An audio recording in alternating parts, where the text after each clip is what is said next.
Hey, thanks for clicking on the video. This episode of SNTR Gaming News is going to be about Star Wars The Old Republic and why you might want to check this game out in 2022. Big things coming. Sort of feels like a slow remake remaster, and I want to walk through an update that they did. Right here at the start of the stream, I give you basically the meat of what we're going to talk about, and then it's like a 3-hour long video where we break it down with the live audience, and I am going to do a redirect to bring that live audience over. This is an SNTR update. Star Wars The Old Republic 7.0 got delayed into next year, but it came with a 10th anniversary blog post that really points to this game getting excellent treatment in 2022, and you may want to check it out. If you like these SNTR updates, hit subscribe and the bell button, that way you don't miss the uploads, or check out SNTR Gaming, where I'm streaming maybe right now, or where I do these live streams every day. So this, to me, as I look at this situation, Star Wars The Old Republic has been out for 10 years, and it's starting to feel like a new beginning. If you think of games like Diablo 3 and how long it took that game to get into a good place, or even recently with Final Fantasy XIV's Endwalker, Star Wars The Old Republic could be taking a very similar approach, and the language they're using, I think, indicates that. First, I want to look at this blog post and read significant portions of it to you, because I really think it's important. To celebrate the 10th anniversary, they had the following to say about content. Hot on the heels of 7.0, we'll have another update with the R4 anomaly operation and a new daily area set in an all-new section of Manan. Beyond that, your character's personal saga will continue in an epic storyline extending through multiple patches in 2022 and beyond.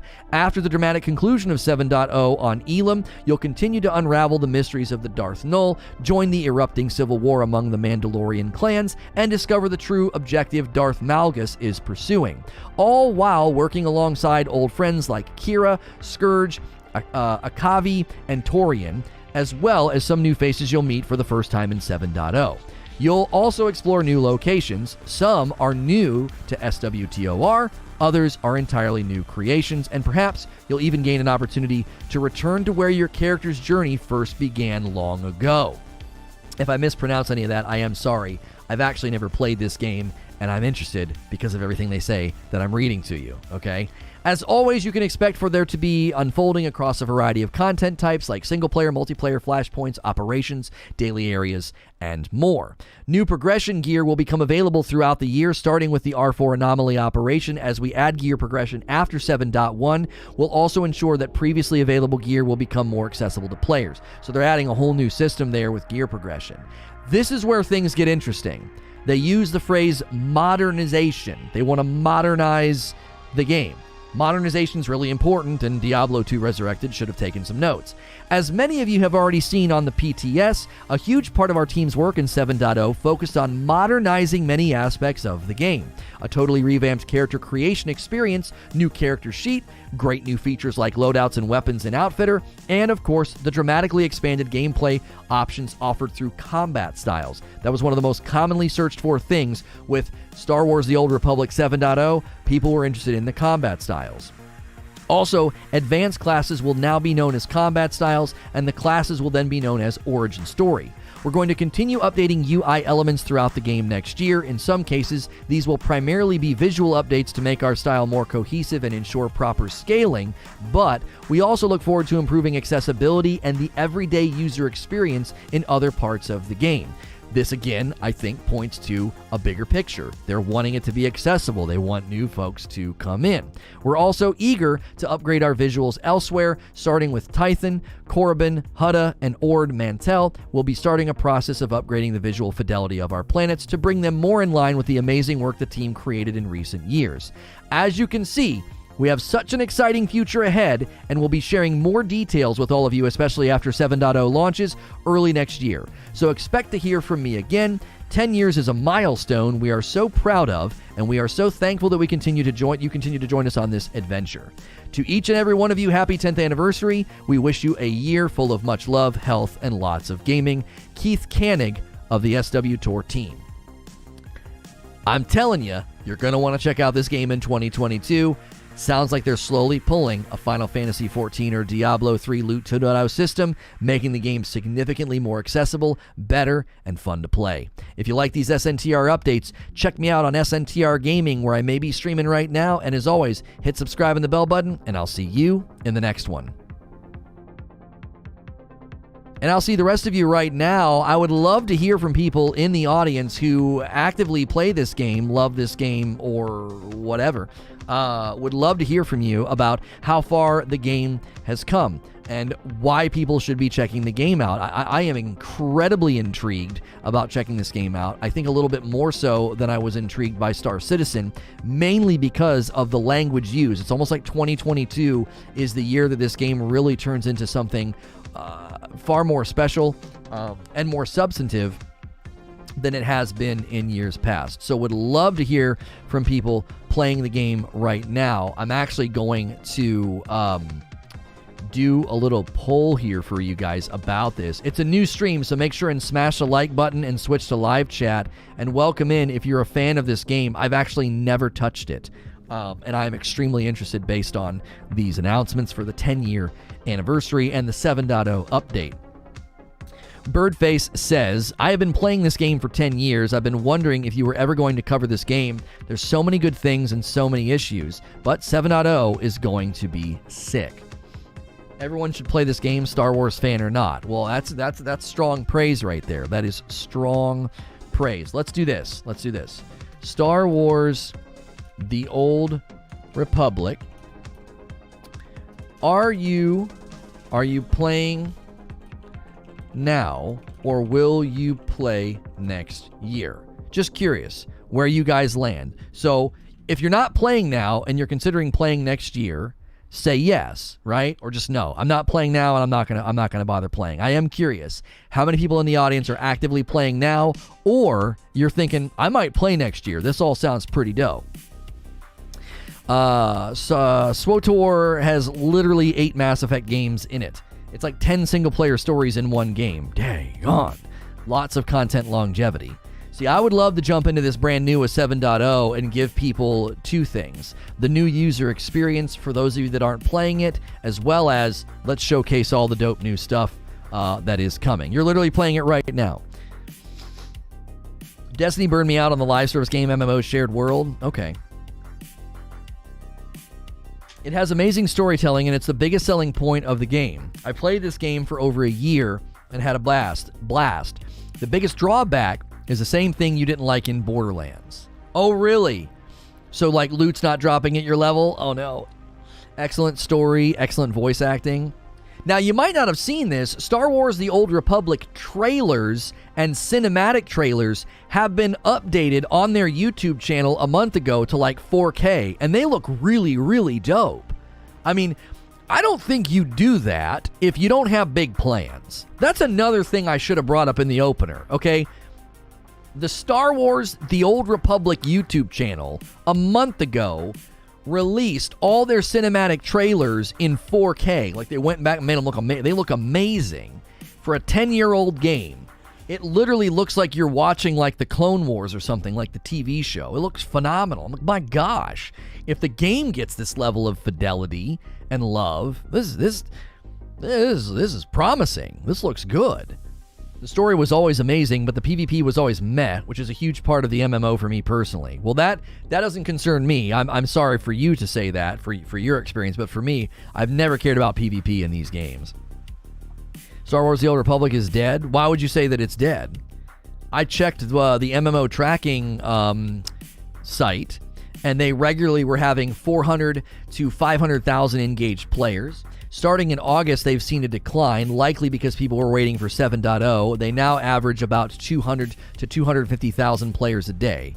I wouldn't consider that to be a dead game, especially after a decade of being out.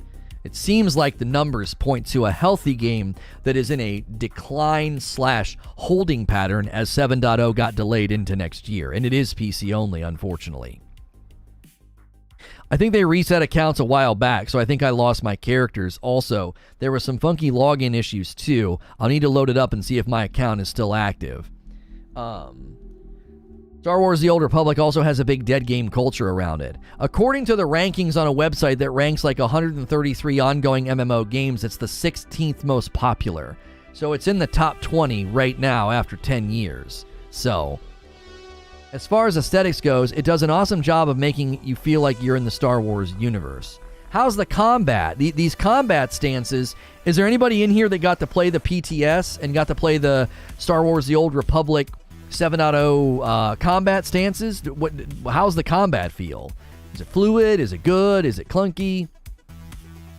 It's not dead, not even close. I certainly wouldn't think so. Corver says, unfortunately for me, if the main pull, PvP is the main pull of an MMO, that's why I like New World so much, and I couldn't really get into Final Fantasy XIV, even though I know it's a good game. SWTOR needs to do something with the imminent release of KOTOR Anniversary coming out soon. Sure. Knights of the Old Republic remake is certainly in the playing field for sure. My account is gone. I might still return, says Ralphus. If you're new and just tuning in and you're interested in Star Wars The Old Republic, or you've been playing it, I would love to hear from you. If you're playing it or planning on playing in 2022, take the poll at the top of the chat there. Make sure and smash the like button. Give us our first 100 likes. The combat styles is a new system, but the game is another tab targeting hotkey based MMO. I don't like hearing that for my own personal preferences, but that doesn't mean that's bad for the game, because MMO fans don't mind that at all. Combat is mainly skill rotations like in WoW, though the animations are better. KOTOR is 2 years out easy. Yeah, I don't think Knights of the Old Republic remakes anytime soon, so they've got time. I wouldn't be surprised if next year they're going to push very heavily for Star Wars The Old Republic to get into a wonderful spot, because they don't have to worry about KOTOR. A lot of MMOs will drop your account after 120 days of no active. Oh, really? I'm assuming they give you some fair warning before they do it, right? Like, hey, we haven't seen you in a while. We're gonna scrub your account, you know. The animations are cool though. I used to play, and I don't think I'll play again, says Darth Nihilus. Okay. See, what draws me to a game like this isn't necessarily, this is gonna sound weird, especially coming from me, because I'm the evangelist for the content loop and the gameplay. I always talk about how that's so paramount and so primary of importance. But I'm drawn to this game primarily because of its record. A 10-year record, and you're still going. That gets my attention really quickly. Why? Because of Diablo 3 and Final Fantasy XIV. It means you're doing something right. You don't make it this far on just good looks alone, like, well, the game looks great, or oh, it's fun to hold a lightsaber. No, you're only making it this far on merit. There must be something that they're getting right. Like when Diablo 3 turned the corner with its Loot 2.0 system and then the seasonal character system, that turned the game around, and it's been doing great ever since. You know, Final Fantasy XIV and Diablo 3 both launched in not so great states. And for a game like The Old Republic to go this long and continue to iterate, improve itself, and essentially what feels like, I feel like they're just slowly remastering the game. Like, you're going to get to Christmas next year, 2022, and people are going to be like, this is basically Star Wars The Old Republic Remastered. They just did it in pieces. You know? Star Wars The Old Republic's merit is BioWare. Some of it has to do with that it's only a new Star Wars content for its first 5 or so years. I think Lost Ark will have my attention. Yeah. Akuda Papa says, for Star Wars The Old Republic, the game is amazing. Lots of content. 4 classes, 8 unique stories, 4 stories per side. The new content coming looks exciting. Also, the game may actually be canon based on the stuff in the movies. I've been playing since a month after launch, still actively playing, and paying for the game. Oh, is there a subscription fee for this game? I'm looking forward to the changes that 7.0 will bring, says It's Artie. Final Fantasy XIV and Star Wars The Old Republic all survived the 10-year windows against World of Warcraft. That's hard to do. ESO is coming up on that shortly. Oh, for sure. Yeah. You kind of need to sub. Just don't look at the auction house or the Galactic Trade Network. The in-game microtransaction market has ruined the in-game economy. Oh, really? That's always a little worrying. That's always a little worrying when I hear that. You never want to hear that.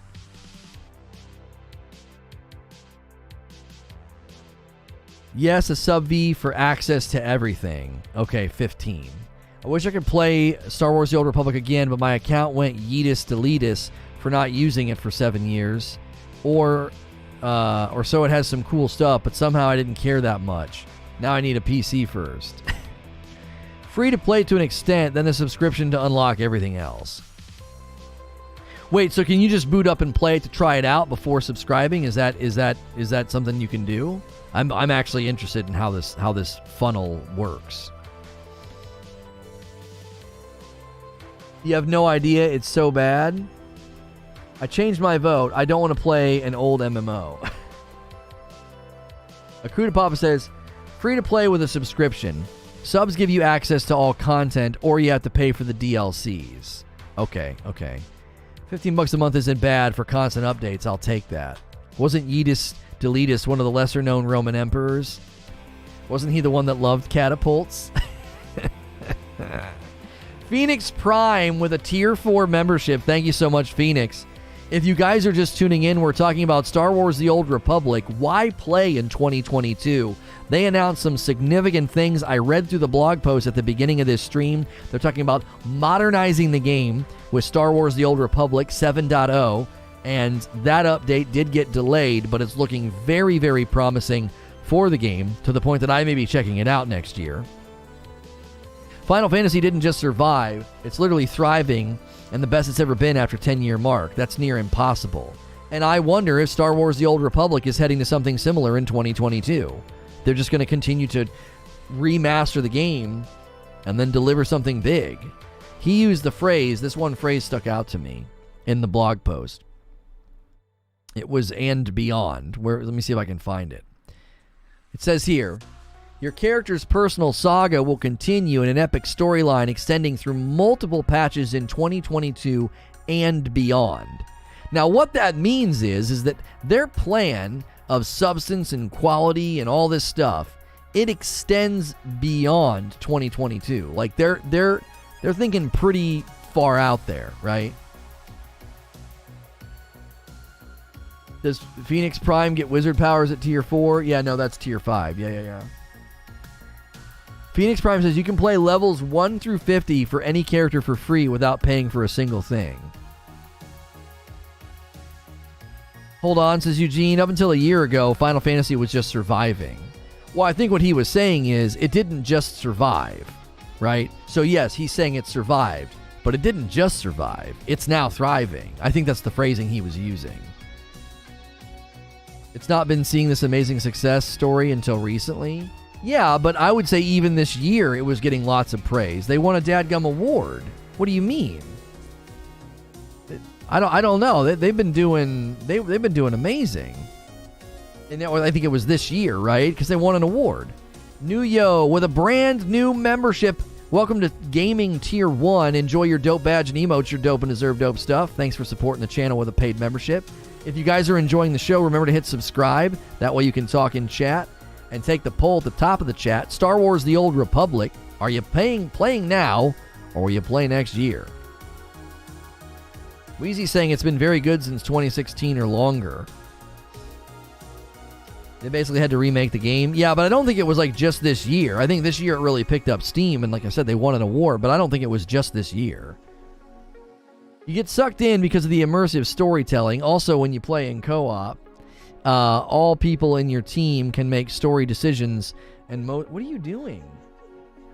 You have a cramp? No, I can't.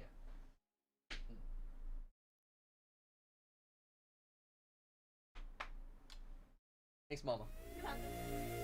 Oh. Okay. I understand that.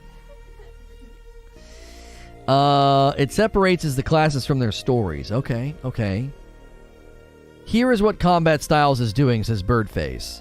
There was only the 4 classes and their 2 subclasses bolted to their respective stories with what they were doing with combat styles. It separates the classes from their stories.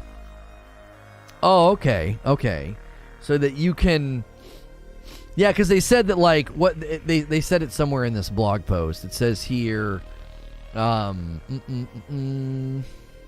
advanced classes are now known as combat styles, and the class is now known as the origin story. So your origin story can be separate from your combat styles. What is that? What you're saying? Raids are also pretty fun.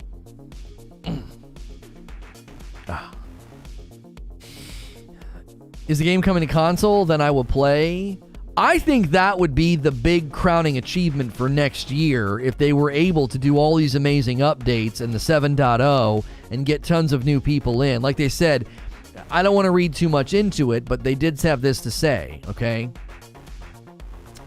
We also look forward to improving accessibility and the everyday user experience in other parts of the game, as we did with loadouts. I don't want to read too much into that, but I mean, if you're trying to increase accessibility and help the everyday player join in, well then, you know, getting the game on console would be a really big step in that direction. They could be purely talking about systems. The context there is more about like internal systems like the loadouts with respect to accessibility, right? So, here's the free-to-play content, says Akuta Papa. 8 distinct class stories, each with 3 chapters across 12 planets. Each planet has optional unique side planetary missions and exploratory quests, which are different on the Imperial and Republic faction. Repeatable heroics, 2+ player content that can be completed solo, which are different on the Imperial and Republic faction. Level 1 to 60 flashpoints, aka dungeons, 4-man group contact with solo versions available, war zones, which is player versus player content, galactic starfighters, which is space player versus player combat, galactic strongholds, which is player housing, space missions with his solo space content, and Rise of the Hutt Cartel and the Shadow of Revan expansions. That's all. You get all of that for free. I'd be stoked if it came to next-gen consoles. My PC now can't play games. Oh, I hear. Yeah. I'm having issues with my gaming rig as well. I'm going to have to go back to another one and get this one worked on. I don't know what crazy challenges they would have to overcome to get a DX10 game engine to work on consoles. In theory, Xbox One and the Series S and X are running straight Windows, so is it impossible? Is it possible? It'd be more about controller accessibility. Does it have full controller support right now, or do you have to play mouse and keyboard? That would be my question. If it's not going to play on console, KOTOR won't appeal to me. You don't get all the expansions for free. You need to sub at least once, I think, to get the story expansions. Okay. Well, that list might not be available then. Go head-to-head with this guy at CES this year with Light Boxer. What? No, I'm good. New World Creators just got an email. New World Creator Program. New drops are back. We have an amazing opportunity for you to collaborate with Amazon Prime Video's epic The Wheel of Time. It's one of the most popular and enduring fantasy novels. Drops. Watch New World on Purple to get drops. Well, frick anybody who creates content on YouTube, I guess. Controller's difficult. The list is accurate. Anything after Shadow of Revan is pay. Okay, pay to play. It is just mouse and keyboard. Okay. So, if the game doesn't presently have controller support, that would be the biggest barrier to bringing Star Wars The Old Republic to console, is they would have to create controller support. And a lot of the times a game like this in its early stages, they can't really do that, right? In its early stages they can't. Now in its late life stages they can. If they start looking at accessibility and say, okay, can we bring full controller support? That would be step one before bringing it to console. Can you even do it? Can you right now update the game so that I can plug in a controller and have my own UI menu and all of that so I can play the game on my Xbox controller, right? If you're just tuning in and you're interested in Star Wars The Old Republic 7.0, or basically asking the question, why you should maybe consider playing this game in 2022, it feels to me like next year is landing a essential sort of remastered plane. They're trying to land the plane of getting this game remastered. Now, we know that Knights of the Old Republic remake is coming out in the distance. This would be more of a Star Wars The Old Republic remaster, not a remake. Just sort of making it look pretty and run better and, revamping systems like the combat styles. They would never bring a game to console without controller support. Yeah, it just wouldn't work. From what I recall when I played, there are too many inputs to add controller support. That's going to be the challenge. But again, if they're working on accessibility, that could be a route that they take.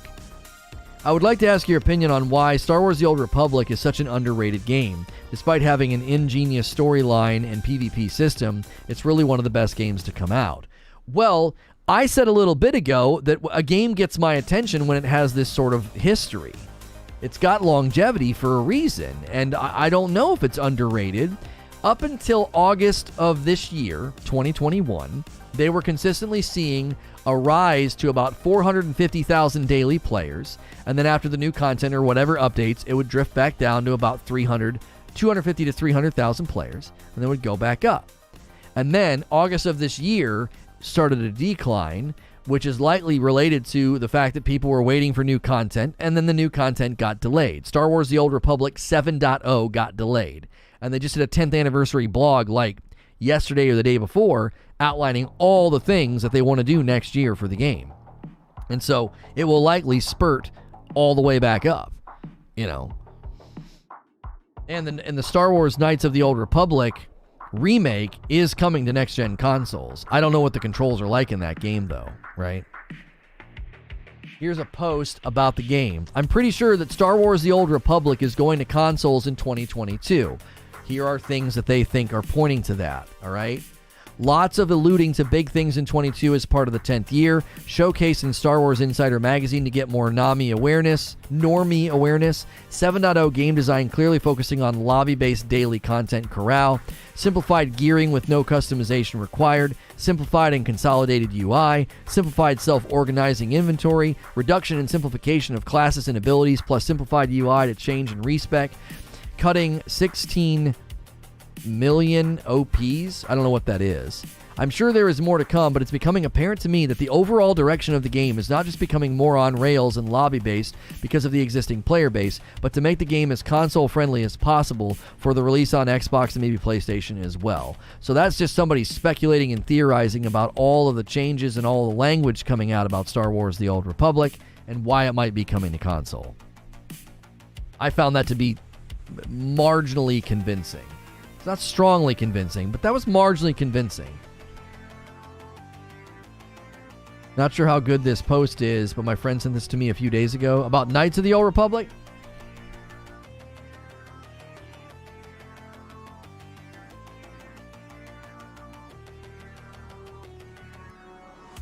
Birdface says the reason that Star Wars The Old Republic is underrated is the game systems in the game, but to me it's still a decent game. Well, it sounds like they agree with you. They're trying to simplify and change all those systems to make them better. Yeah, like Creature's saying, aren't those systems being slowly reworked? As this gentleman in this blog post said, Keith Koenig, saying they want to modernize the game, the modernization of Star Wars: The Old Republic. That's like a thing. Do I still have the yeah, I do. I didn't tweet or do an alert in the Discord. Let's see if we can't get some people that are... There we go. Creature put this on my radar.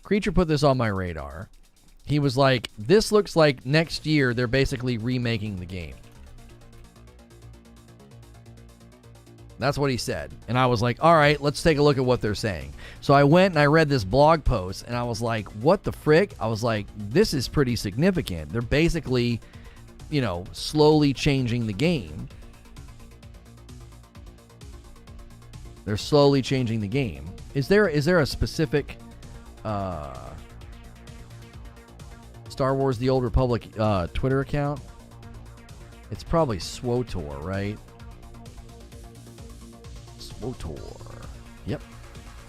Star Wars The Old Republic, why play in 2022? Send that tweet out as well. We'll get some more peeps in here to tell us. Modernization doesn't mean console either. These old MMO UIs are terrible. Oh, sure, Eugene. I don't want to read too much into it. For sure. They could just be saying, well, yeah, the game's kind of ugly.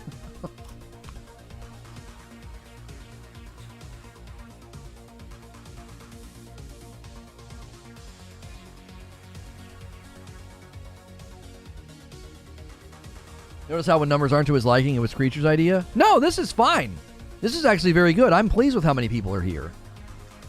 I'm pleased. I just realized I forgot to send a tweet. I'm also calling it, a lot of people in the community shouted me down. They are gearing up for new classes because there hasn't been a new class since launch. That's what I was thinking, Birdface. Like, clearly, if they're doing these Star Wars The Old Republic updates next year, all throughout the year, there would be like a significant boom moment. They would like drop in a DLC story something and have a new class, have a new thing, I could definitely see that being a big draw. It's also getting graphical update. Hang on. Lord of the Rings Online is also getting a graphical update 2022 and a console port. Oh, really? Hi, and I like your show. Thank you. Yeah, if you're new and you've never been here before, we do video game talk shows all throughout the week on this channel.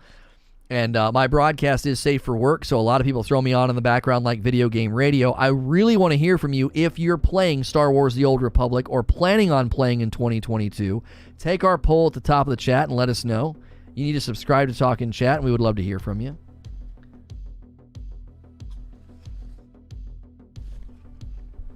I played day one at launch, and I've enjoyed it. I don't play regularly, but I do come back over and over. I have 14 characters. Jiminy Christmas.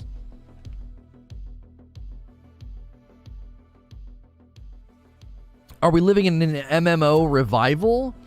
Here's what's going on, Expiry. This is what I think's going on. I don't think that's why. Right? I don't think the sickie is why. Oh, people are at home more and blah, blah, blah. No.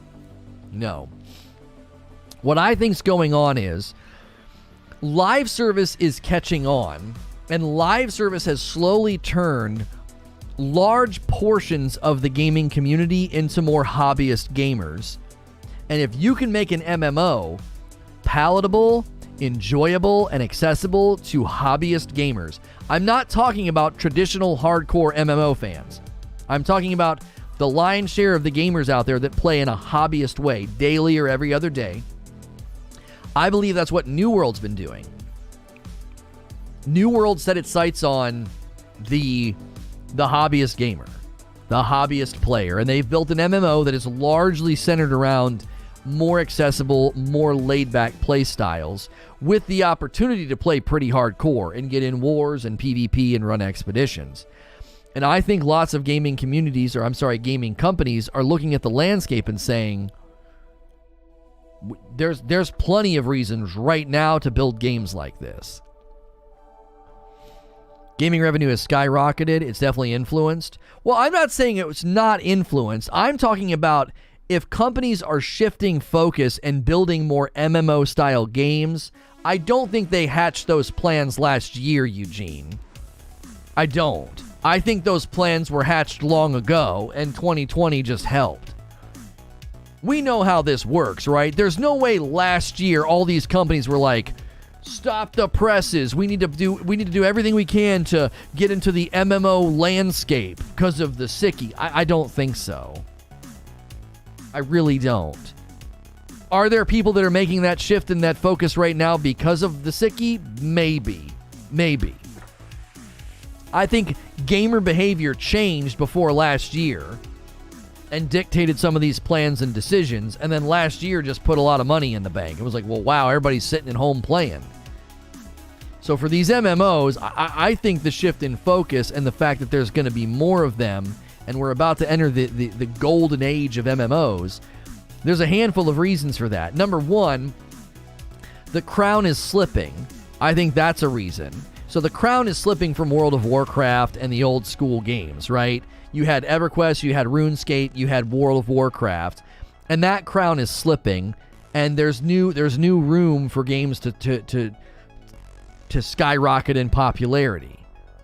You also have games like Final Fantasy showing, look, you can create an ongoing MMO and invest in it, and it can be successful on console as well as PC. And I think a lot of game companies are looking at that and saying, wow. The same thing we debated about this morning, right? Battle passes and those types of progression systems are everywhere now. Why? Well, because look at what Fortnite changed the industry. So the live service hobbyist mentality and the crown slipping from some of these classic MMOs, it's like, well, what if we modernize the MMO? What if we modernized it? Look at the money these games generate. Look at how popular some of these MMOs are. What if we modernize the MMO? If you modernize it, make it more accessible, more fun, and maybe even inroads for more casual style play, you're going to make a ton of money.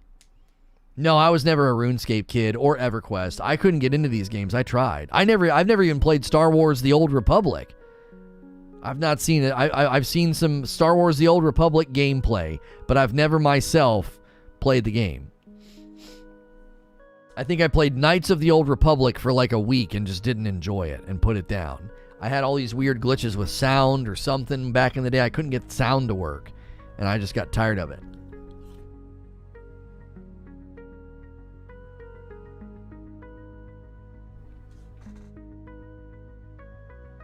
If it ever came to console, that would be your new go-to for sure.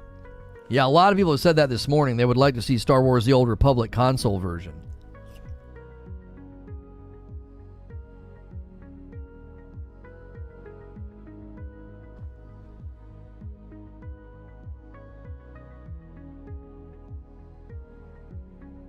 Neffet says, my video game backlog started when I got married 11 years ago. I went from living on my own and playing a lot of games.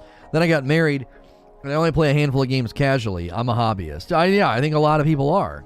I think the generation that plays lots of video games is, gotten older and more responsibilities, and it's hard to pull those all-nighters.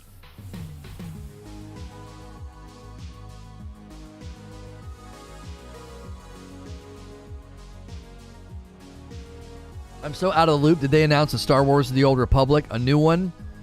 No. There was a Star Wars The Old Republic 7.0 update that was supposed to come out, and it got delayed into next year, February. Their director, I think game director or creative director, Keith Koenig, wrote a blog post for the 10th anniversary of the game. The game's been out for 10 years. And he basically said all of next year there will be lots of patches, additions, and updates. Like the game is going to be just better and better and better next year. And I was essentially saying that this looks like next year they're doing a very slow remaster. Not a remake, but a remaster. Making the game prettier, better. And they use the language that they're modernizing the game. They want it to become more modern, more accessible. Right? And my point was, it looks like they're making this game to pull a Diablo 3 or a Final Fantasy 14. It's been out for 10 years. It still averages 250,000 players a day. Back when they had updates earlier this year, it was hitting 450, close to 500,000 players a day after 10 years. So this game very likely could have its golden age, could start next year. And it looks like Lord of the Rings Online is getting a big push next year as well.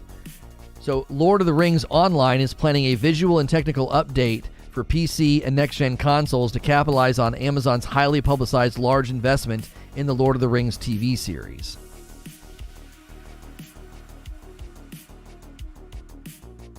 Swung by the house on lunch break, and what do I see? Ray just roast in my mailbox looking at me. Lono, the little picture of a snail your kids drew has absolutely made my day. Oh, I'm glad you liked it. Thank you. We've only gotten one coffee order today, so if anybody's trying to order some coffee, be sure to get those coffee orders in. If you're new and you've never been here before, we appreciate you being here so much. Hit subscribe, that way you can talk in chat. Subscribing is free, and I am a safe for work broadcaster. I'll be in your sub feed all week. with gaming news radio you can throw on in the background about all sorts of different topics. This morning we covered the Halo Infinite winter event and why it's structured poorly. And now we're talking about Star Wars The Old Republic. Why should you play this game next year? We have a poll at the top of the chat that says, Star Wars The Old Republic, are you playing now or will you play next year? It's a 50-50 split, so cast your vote. Would love that for Lord of the Rings? Yeah. The fact that we are kind of niching down into RPGs and MMOs could be very, very good for us if these things keep happening. You're mixing up KOTOR and, yeah, Knights of the Old Republic is getting a remake that's probably about 2 years away or more. Star Wars The Old Republic is a 10-year long-running MMO that's getting a bunch of updates next year that I am calling a slow and steady piecemeal remaster. They're basically remastering the game in pieces. And, I mentioned this earlier, Star Wars The Old Republic's YouTube channel updated and uploaded last month all of their cinematic trailers in 4K. They're doing something, man. Something's in the water, okay? This isn't just like a, hey, we're gonna get rid of some bugs. They have a long-term vision here for this game that extends beyond the 10 years behind it. I think that they see the 10 years behind it as the foundation for a new beginning. A Final Fantasy XIV Endwalker, a Diablo 3 Loot 2.0 system, hey, we got a great foundation here. Let's really push this pedal down. If even in a lull, in a holding pattern, the game can pull 200 to 250,000 players a day, that is really, really good after being out for 10 years. And being in a lull. 250,000 players a day for a decade-old game that hasn't had an update since August, that's pretty impressive. Shouldn't the choices be now, next year, or neither? No. Why does somebody always have to do that? Shouldn't it be this? No. I wanted to know who's playing now or gonna consider playing next year. That's all I wanted to know. And then I just wanted to know who's not playing at all and who doesn't care to play next year. That's all I want to know. It's my poll, and that's how I want it to be. There's always a detractor on the poll. When you have Final Fantasy XIV having such success that they can't even allow players to come in, yeah, they've stopped selling it because they can't get any servers. I think companies would be dumb not to try to reach out and put their MMOs on consoles. Yeah. There will Wolverine's game trailer. Is there a new trailer for Wolverine? I would love to get into Final Fantasy XIV, but I feel like it's way too late. Oh yeah, I feel that.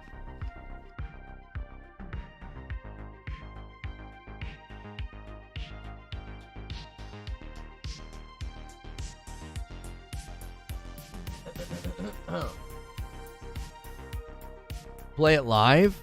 Yeah, I mean, I'm looking forward to trying out Star Wars The Old Republic. I mean, I think it'd be worth checking out with you guys. For sure. We got retweeted by a Star Wars The Old Republic retweet account. So if you're coming in from there, that'll be interesting to see if that gets us any footing, like anybody coming in new. Featuring Rob says, I play, it's my main game. The stories, the voice performances are a huge amount of content. I'm a Star Wars The Old Republic for life of the game. Nice. It's funny, Lono, I just reinstalled Star Wars The Old Republic. I didn't get to play as much as I wanted to, so it's going to be fun to jump in with you. Yeah, the 7.0 update looks very promising. Where is the info about the Lord of the Rings online remaster? Paul, where'd you get all that? Where are you getting these things?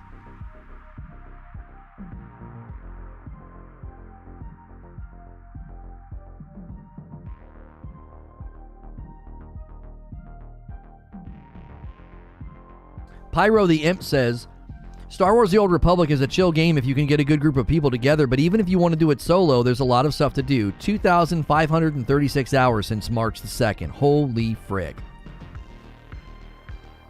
Valiant is asking a good question. For anyone that's played Star Wars The Old Republic, how does it compare to Knights of the Old Republic? So these updates that Paul is getting, he's getting them from investor presentation, N Global 7, December of last year. Didn't Ginger just start Final Fantasy not too long ago? I thought he had been playing that game for a while. I could be wrong, though. Creature would know better than I. Yeah, he would know a lot better than me.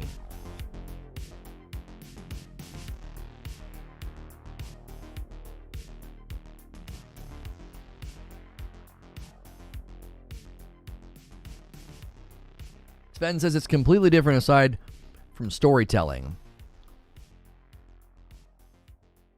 Okay, so gameplay can't compare. Story times 8 the story.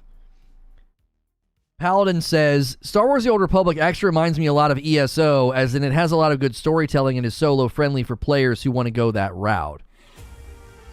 Knights of the Old Republic combat is not at all like Star Wars The Old Republic.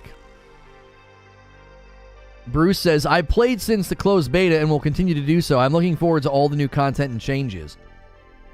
I'm happy to have so many people here that I don't know if you've ever been here before. Welcome. We enjoy having new people in the talk show. We do this Monday through Friday.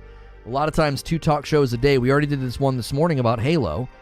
And hit subscribe, man. It's good to have you. Hit that bell button. I'll be in your sub feed all week with good gaming talk show news. And, you know, if you want to come back every day or only when I'm talking about the things that interest you, that's great. Knights of the Old Republic combat is clunkier than Star Wars The Old Republic, says Gabby. Yo, what's good, feed? Good to see you in the chat. Yeah, we're getting a little bit of an influx of new people. So if you have never been here before, welcome. This is SNTR Gaming News, and we do video game talk shows Monday through Friday. We are talking about Star Wars The Old Republic, why you should probably consider checking it out in 2022 based on the 7.0 update that is coming in February, as well as a lengthy blog post that they posted for the Star Wars The Old Republic 10th anniversary. This was posted by Keith Koenig, and he talked about their big plans for modernizing the game, bringing the game forward, making it better, more accessible. I am essentially saying, from what it sounds to me like, they're doing a slow remaster, not a remake, but a remaster of the game to bring it forward, make it more accessible, better, prettier, more playable, with content injections. This to me feels like the Final Fantasy XIV or the Diablo 3, plan, turning point, hinge, whatever you want to call it. How a really old game can rebuild, reinvent, and almost relaunch itself to an extent. I usually lurk around, but I watch all the time. Star Wars The Old Republic got me chatting. Well, it's good to have you chatting, Last Paladin. Thank you. I always like seeing that. Just the right topic brings somebody out. I like that. I've always enjoyed that element of live streaming. I'm new. I just recently discovered you from the Anthem streams. Shut up, Gale. Eric says, the starting zone for the Empire is one of the best starting zones in an MMO I've ever played. Final Fantasy XIV isn't terrible, but I didn't like WoW's new starting zone. Will you make a guild? Oh, homie, I don't know. I don't know. We have a company that we made in New World, so if we got into a game like this and I was enjoying it, we would certainly look into community building. We have a Discord server. We do. We have a Discord server that you can go into. Doesn't cost you anything to go in there and hang out. If you become a paying member on this channel, there's a lot more that opens up to you in the Discord server, as well as maybe you can join in on Friday nights. We do Halo Infinite custom games or other game nights, and that's something you can take advantage of as a paying member. We are trying to hit a member goal of 500 members. We just recently hit a member goal of 400. The biggest thing we'd love to see is you hit sub and come back. I'm a Safe for Work broadcaster, so you can subscribe in confidence.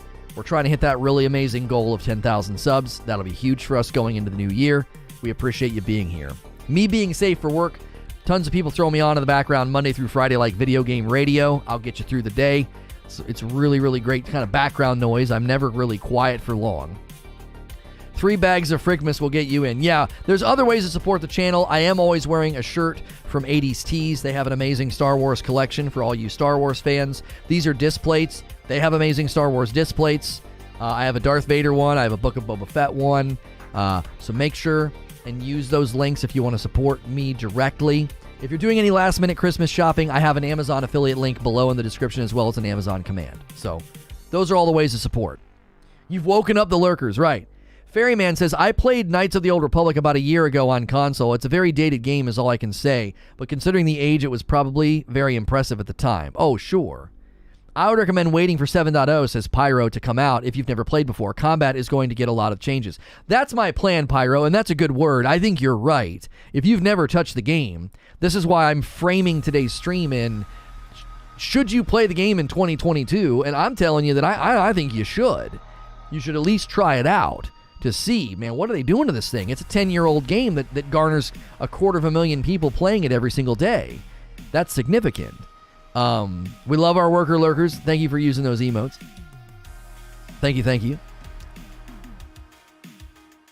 I'm hitting chat today because of Star Wars The Old Republic being a topic. Also, Knights of the Old Republic uses D20 turn-based combat system, and Star Wars The Old Republic does tab target WoW-style combat. They're not comparable generally. Okay. That's a really, really helpful comparison. Thank you, Phoenix. I hope the Knights of the Old Republic remake makes the combat like the MMO. Steve Marson says, by the way, 80s tees come in bigger sizes than extra small that Lono is wearing. Shut up. Shut up. This is a medium, sir. I will have you know. Scratch Z says, I'm a big Star Wars fan, but I don't really like how the combat works, and I don't like a monthly fee. Oh, I totally hear you on that. I do. I'll tell you right now. What drew me to New World gameplay was the combat being more like an action-adventure game. And what turns me off generally from MMOs is the tab-style ability thing. I don't like it that much. Maybe this game will convert me. I don't know. But I definitely sympathize with you. Like, yeah, I love Star Wars, man. Running around running around like this. Hang on, that's the wrong cap card. Running around like this with a lightsaber? My gosh, like, I want to do it. Oh, my word. Like, I would love that. Combat's definitely different, but I think the story and the style and the feel is comparable. You guys are kind of convincing me with the story commentary. It's a true medium. It's just a regular medium.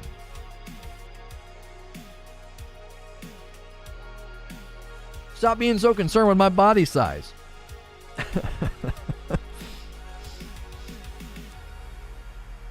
If you plan on doing a Star Wars The Old Republic stream with 7.0, I volunteer to be your Sherpa.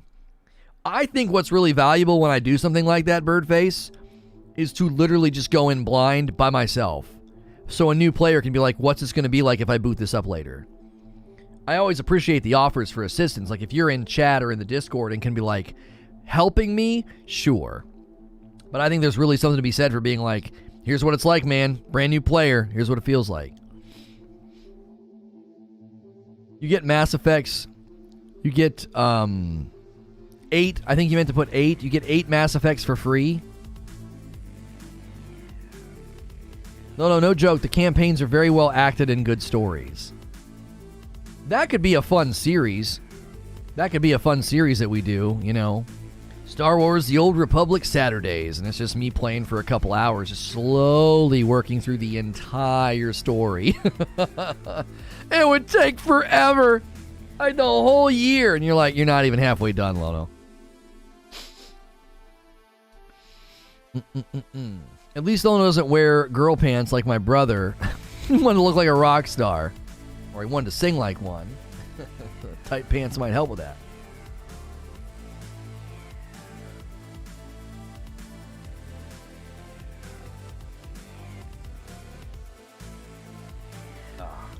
HBJ plays Star Wars The Old Republic. Now that would be a series. That would be a mashup.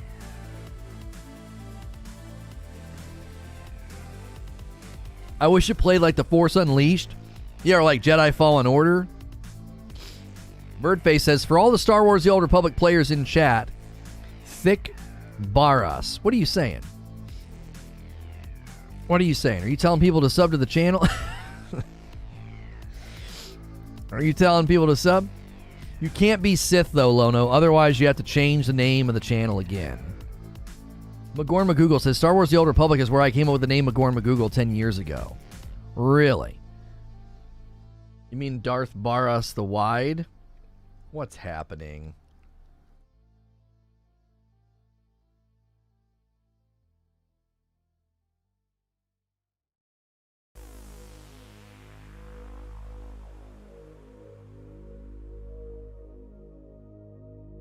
Dude, I just beat the Valkyrie Queen in God of War after like 30 attempts, and immediately after beating her, my power went out. Oh boy. That's scary. That's scary. Mipsy says, let's get the like count up. Yeah, can we hit 200 likes? Oh, we can hit 200 likes right now. There's 25 people that haven't hit the like button yet. That's all we need. Let's hit 200. Let's hit a milestone. For all we knowing, he has leggings on right now. I don't have leggings on. I got on a nice, soft, comfy pair of Pumas. They keep me warm down here in the basement. In my studio. I've had way too much of the Frickmas blend this morning, and I'm not sorry. Oh, yeah, everybody likes the Frickmas blend. Yeah, it's a very popular blend from our coffee. Very popular.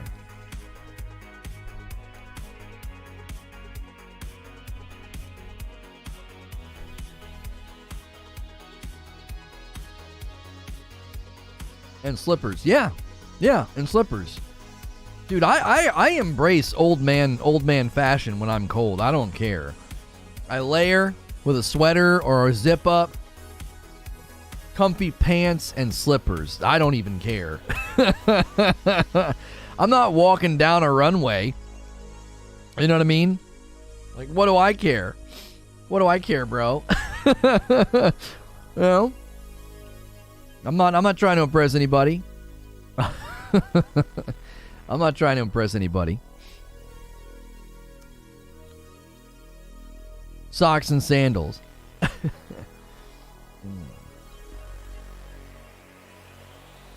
I'd like to say I hate BRs in Tactical Slayer. You don't even get a sidekick?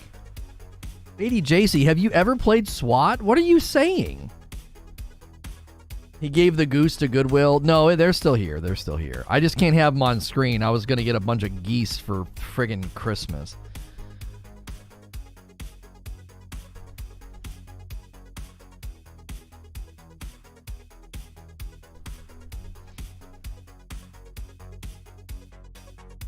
Literally beat the lights out of the Valkyrie. Literally beat the lights out of him. PZ says, that's legit how I'm dressed right now. Old man loungewear. Yeah, I just embrace it, dude. I don't care. Crocs and socks. I'm not an animal. You know what I'm saying? I'm not a monster. There was a time where, in the summer, I really did like doing flip-flops. I did. I went through like a flip-flop phase. It was just so easy and lazy. You know what I mean? I've never done socks and sandals or socks and Crocs, though. Ooh. I wouldn't mind seeing the 4K updates. I don't know if we want to run those trailers, though. I don't know. I always anything Star Wars makes me nervous.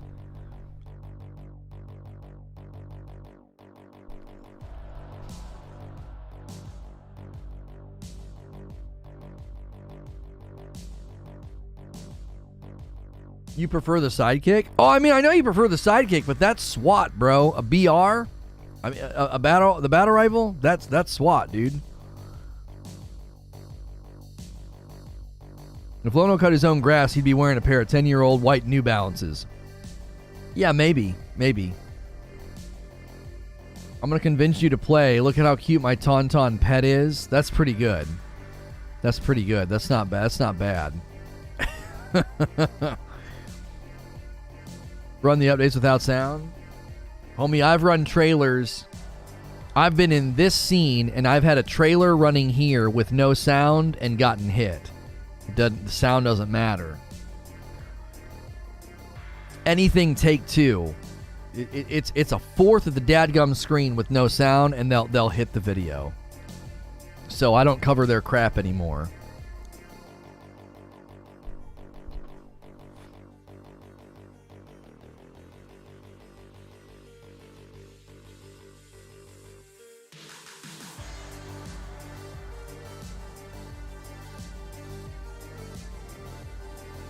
Eric says, back to work. Hope you can get into some Star Wars The Old Republic soon. Thank you.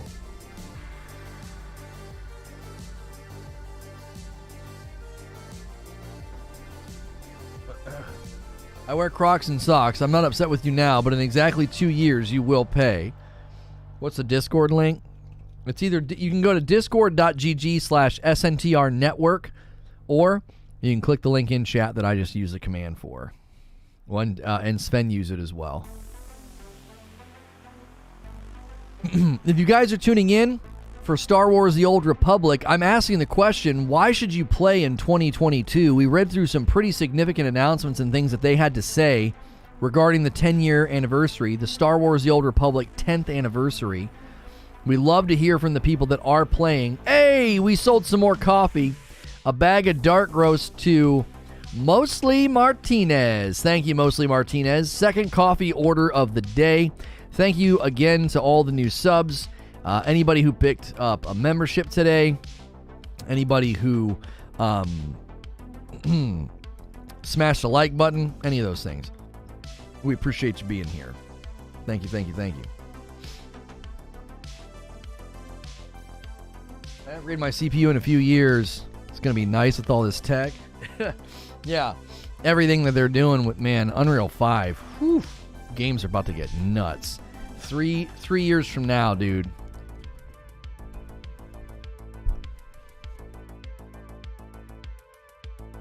It's about to get crazy.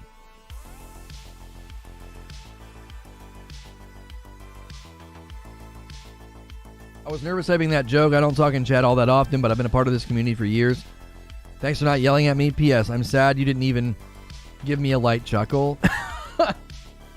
Sorry. I thought Star Wars The Old Republic was free to play. Did it go back to monthly? It's both, Justin. It's both free to play and subscription based. So, for those of you that don't know, you hear me talking about coffee and people ordering coffee. We have our own coffee. This is not like some company you're going to go order from and then I get a kickback. This is in my house. I've got a light roast, a dark roast, and a holiday blend that's running low, or it's getting there. And my kiddos and my wife bag that up for you, and they ship it to you. You're supporting like a family-owned and operated business, and we really appreciate everybody who has been ordering the coffee and continues to order the coffee. If you're curious about the flavors, just ask in chat.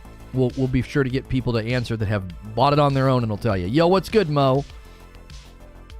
If anyone's concerned with subscribing to Star Wars The Old Republic, don't. There's so much stuff to do with the free-to-play, and more than unlocks, and more of that unlocks once you sub just once. You might find subbing is amazing. Yeah, I think that's a good word from Rob. Yeah, just don't do it. Just try it out. Like, download it, play it. I mean, people are saying there's so much story content. Just download it and try it.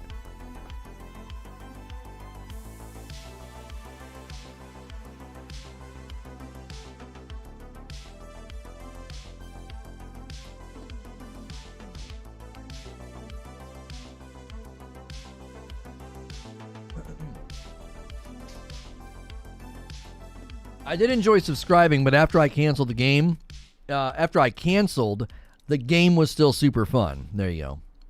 Petition to change the dark roast to the Zubair roast. No. In my humble opinion, subbing is absolutely worthwhile, says Rob. Yeah, there you go.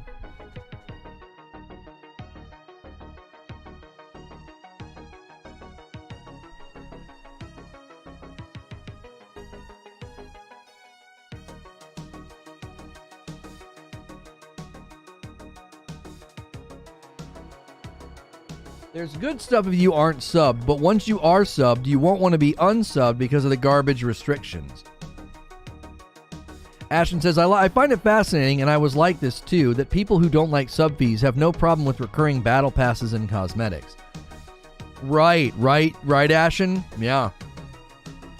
You know why? I think because it's clear what you're getting. Right? My dad works at a UCC restaurant, and there's coffee at the UCC restaurant. Oh, that's fine. I think because they know exactly what they're getting. They're paying for access, and they get all this stuff, and they get this great experience, right? I think that's why. I think the problem with the battle passes is they feel like pieces of the game are getting sliced up and sold to them in pieces. That's why people don't like it. I'm not saying they're correct, but that's where I think they divide it.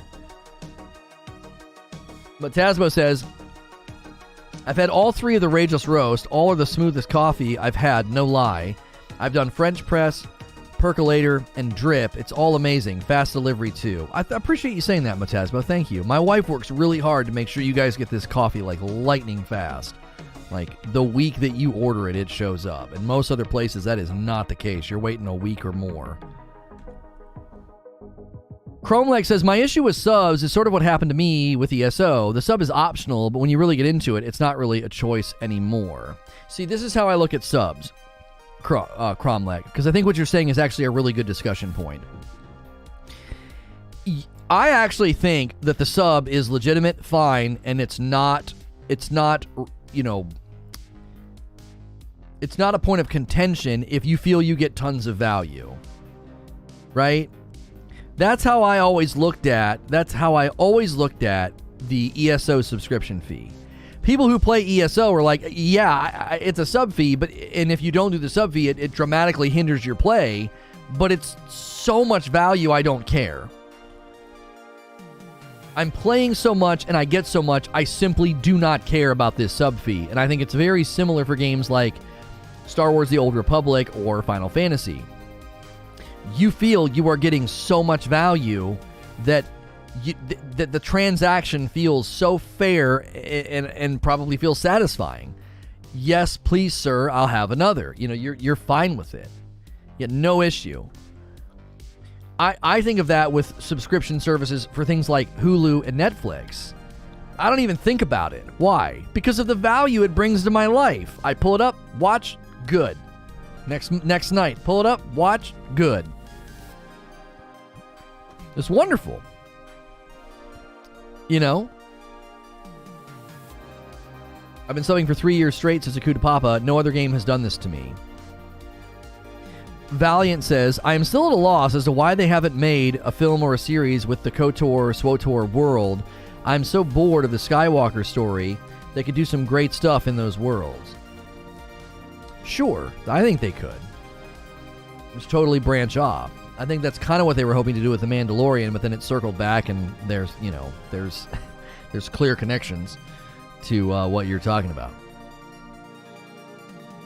Right, a sub I am fine with nowadays because every month, at least in Final Fantasy XIV and every other MMOs, I'm getting stuff in the game, and other live services just shove it in the battle pass. Right. That's where I think the difference is. I think that is where the difference is. People are like, yeah, I'm totally fine paying a subscription fee because I know what I'm getting. The value is undeniably worth it. And that's the difference between a sub fee and a battle pass. Just think about it. A battle pass might have a bunch of cosmetics on it you don't like. You know? Okay, here's a picture of the free-to-play versus preferred versus subscription. Yeah, so free-to-play with Star Wars The Old Republic, you get story content, Sprint. What's Sprint? Emergency Fleet Pass. That's really hard to read because the orbs are like half full or partially full. I don't know what that means. That's tough. That doesn't feel very informational. It feels odd. Yeah, Book of Boba Fett's next week. Unfortunately, we're going to get the High Republic, not the Old Republic. Oh yeah, in Eclipse. Yeah, Star Wars Eclipse is like what, the High Republic?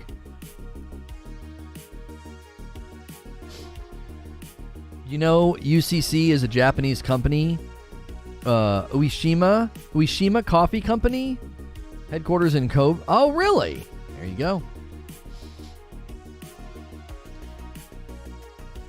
My Korean friend was telling me last night on how they... Because I say that like Japanese and Korean sound similar because it sounds like percussion. And he explained that, like, that is true. They really enunciate certain things like McDonald's.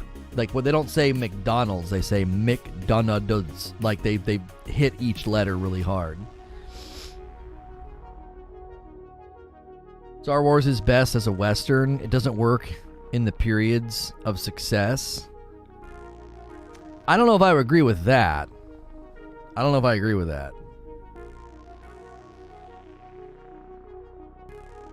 The orbs represent full access. Oh, full, partial, minimal, or none.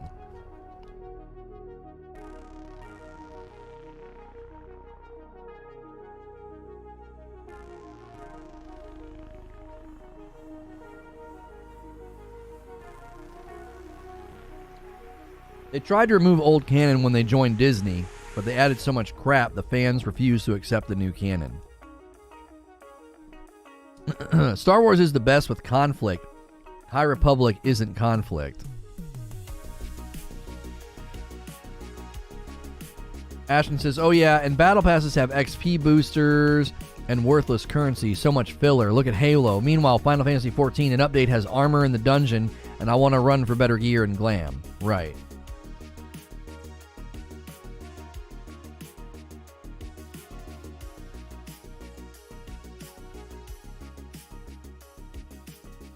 Here in Japan, McDonald's is called Maku. That's good and short.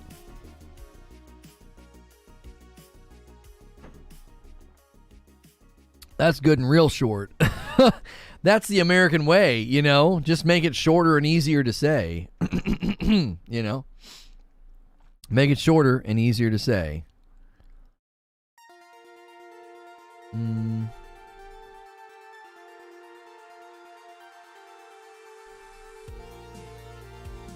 What happened? Why is this guy trending?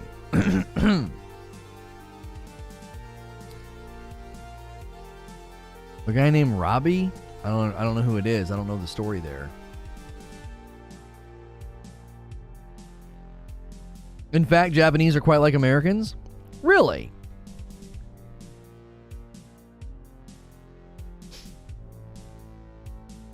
Civil War, Gritty Frontier are all the best parts and periods of Star Wars.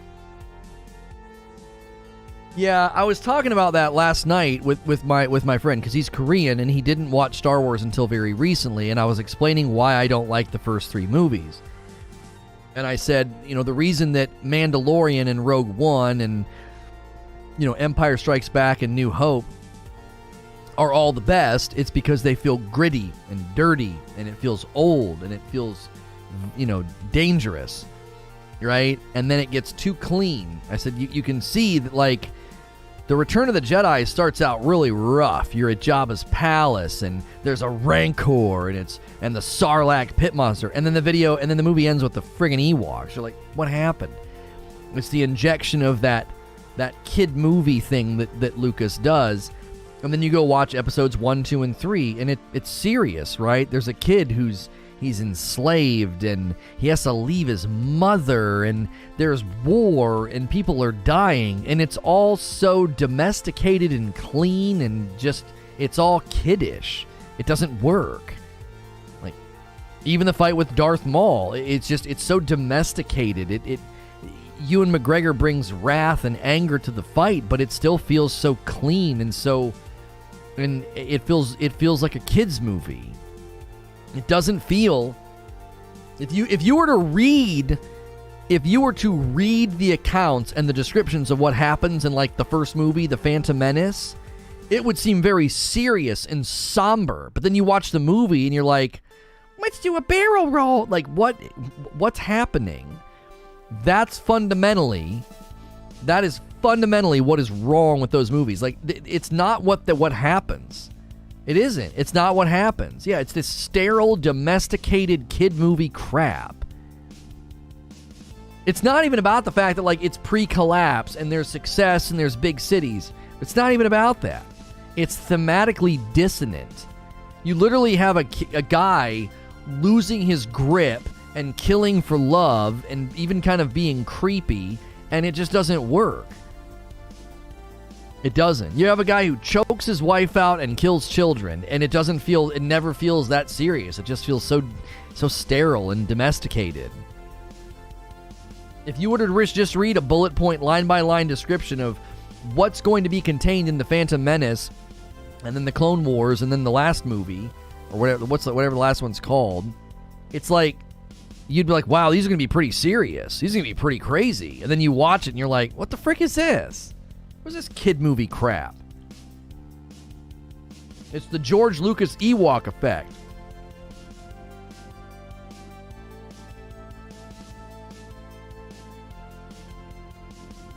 It's the George Lucas Ewok effect. It's like you have a serious, dark story with death, and then in walk Ewoks. You're like, what is this? Well, he wanted to sell toys.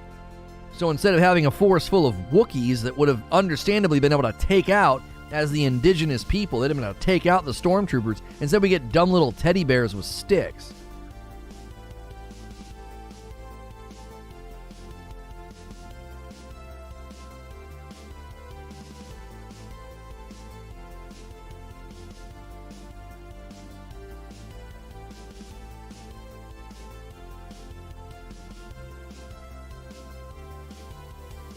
You'll like the Star Wars The Old Republic stories then? If you're new and tuning in for the Star Wars The Old Republic, asking the question why you should play in 2022, feel free to hit subscribe so you can contribute to the conversation in chat. We want to hear from people who are playing or are planning on playing. That's why we have the poll at the top of the chat. 434 votes. Thank you for all those votes. Thank you for being here. The Ewoks were so lame. What are you talking about? Lucas is good with big picture. He needed people on the ground with those ideas to flesh them out. He even said for the prequels, he was surrounded by yes men. Yeah, nobody wanted to tell the great George Lucas that you have to be hands off. You're making horrible decisions. You cannot be in control creatively. You got to drive the vision and then back off. You're not a director. He's not a director. He's a tinkerer. He likes to tinker and fiddle. He goes back with his old movies and he adds little goofy things. Some guy singing in Jabba's palace. Like, what is this? Why is this in the movie? What is this song? Where's the original weird sort of odd tribal song from the original? Why do I have a CGI little furball yelling at me? Because George Lucas is a tinkerer. He's not a director. He likes to tinker and get in and fiddle with stuff. You can't let him do that. You can't. It would be like putting me in charge of your inventory in your warehouse. I could come to your warehouse, cast a big picture vision, maybe help with some structural things logistically to make things run smooth. But if you asked me to run the warehouse and check inventory and do attention to detail, I'd be horrible at it. I'm not good at attention to detail. I'm good at big picture. And that's why George Lucas is so great, and we owe so much to him for the Star Wars universe, but you can't let him touch the movie. He's going to tinker with it, and he's going to overbake it. He's going to overtune it. It's like, what is all this stuff? It doesn't feel cohesive. It feels weird.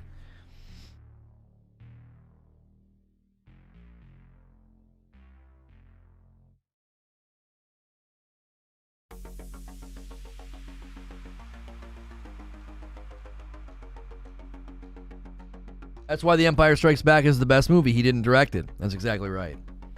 It is. It's the best movie. It's the best written. It's the best paced. It's the funniest. It's got the best combination of setting and dialogue and drama and combat and character development. Empire Strikes Back is easily the best.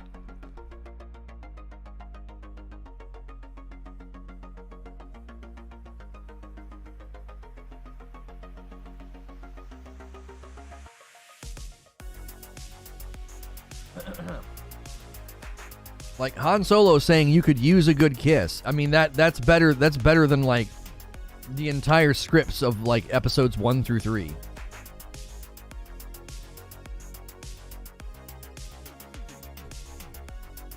What are you doing?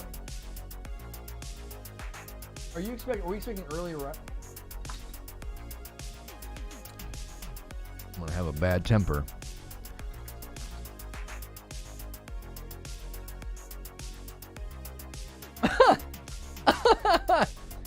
I like to be bothered.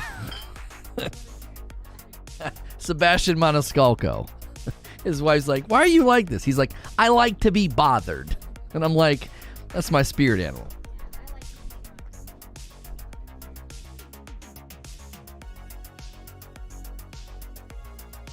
He didn't direct Jedi either, though. He had a lot of creative control over Jedi, homie. He's the reason that we got Ewoks instead of Wookiees. Like, he had a lot. Yeah, my wife just said they're so cootie. Yeah, there's your great review summary of Return of the Jedi.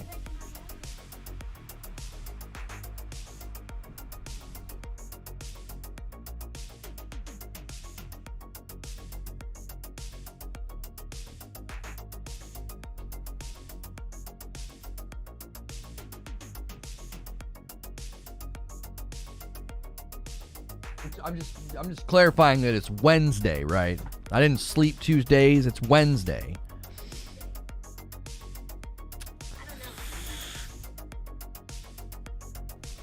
Okay, I understand. Just don't clear my fridge out yet. That's all I'm saying. Or did you already do that? Don't clear my fridge out yet. We can do that later.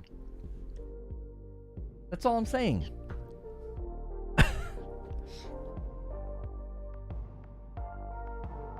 It's good, yeah. Harrison Ford admitted that Han's best lines were the ones that he just said when he thought the character should say instead of what Lucas had written. The man can't do dialogue. I didn't realize that was true. I'd love to see a new Spaceballs roasting the new stuff. Yeah. He had Kazdan, though. That says something. Kazdan wrote Empire, Jedi, and Raiders of the Lost Ark. Oh, I don't think the writing is bad in Return of the Jedi. I think the writing is fine. It really is the Ewoks. Like I said, Return of the Jedi starts out, it is awesome. It's dark, it's dreary, you're back in the desert, and Luke shows up, and he's got like a black outfit on, and he's like pushing dudes back with his fingers, like, oh man, this is awesome. You have a Rancor snapping bones with his mouth and eating people, and then you got a Sarlacc pit monster, you get Han Solo, you got friggin' Billy D. Williams. Like, what do you mean? Return of the Jedi is great, and then all of a sudden you got teddy bears with sticks hitting stormtroopers. You're like, what happened? It doesn't make any sense. It's so thematically confusing. Like, this is so serious and so big, and they're sneaking around, and they're all in camouflage, and everything depends on them to take the shield out. And in walks the Ewoks. And you're like, what is this? Like, Jabba's palace is so dark. It's classic Star Wars. And then, you know, Ewoks. Aida! And they're like hitting guys with sticks. And these stormtroopers are like, oh. Homie, I'll go right now and get an exact replica of Stormtrooper armor, and I'll let my kids wail on it with sticks, and it wouldn't hurt. It wouldn't hurt at all.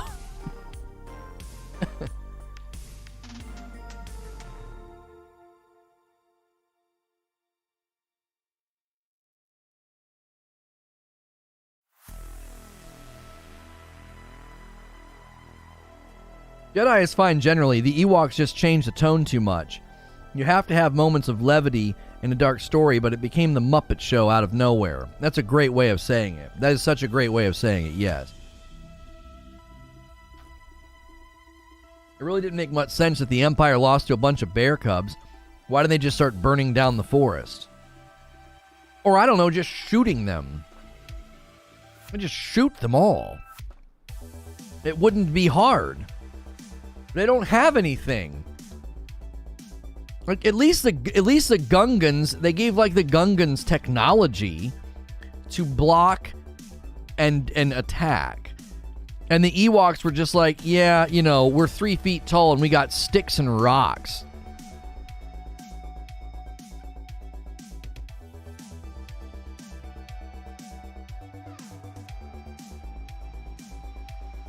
Ewoks are annoying in Battlefront 2 as well, the special characters. Empire, Rogue One, New Hope, Jedi, and Force Awakens are the top 5 for me. Oh, fight me? Yeah, I would. Empire and Rogue One are almost tied. Oh my gosh, they're almost tied. Oh, Stardust. Oh my gosh, Rogue is so good.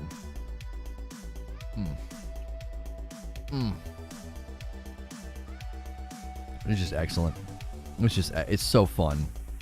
So well done. Anything from Mando I put up there.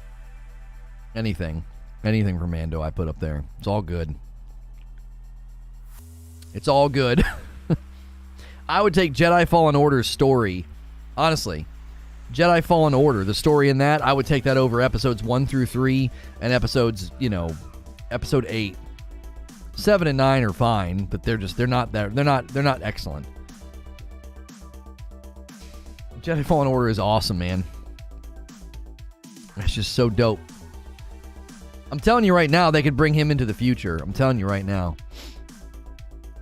The Next Jedi Fallen Order, what you do with the Next Jedi Fallen Order is you play as him, and he helps Seer, the girl, he helps her reconnect with the Force, and then he helps the witch sister, or whatever her name is.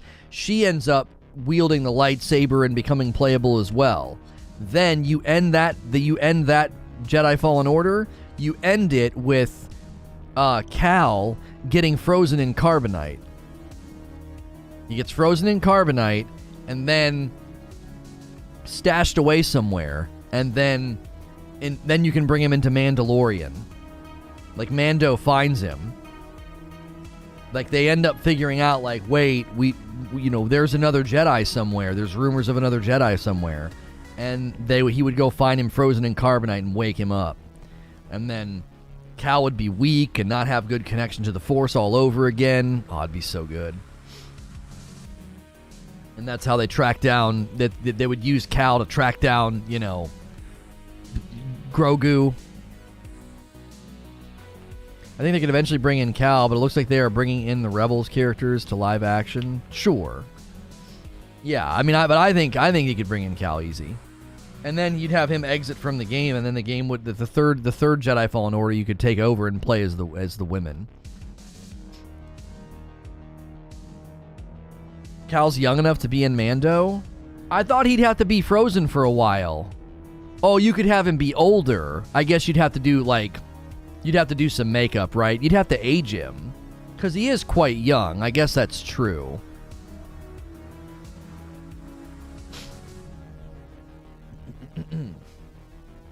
Cal's perfect age for Mando. Just need to figure out a story. Hasn't he been cast in Mando, or did they walk that back? Oh, I don't know. What's the actor's name? He played the Joker in Gotham, didn't he? Wasn't that him?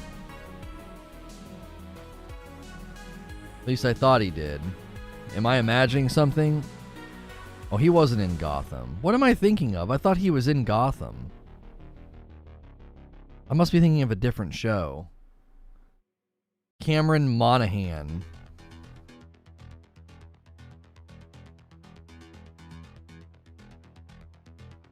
There he is. I thought he played the Joker. He was the Joker. Okay, I didn't see him listed in Gotham. Let's see. See all filmography. Upcoming projects.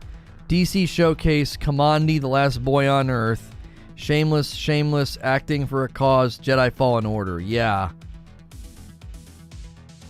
Oh no, I had to click on upcoming projects. Shattered, Paradise Highway, and My Love Affair with Marriage. It's not listed on IMDb.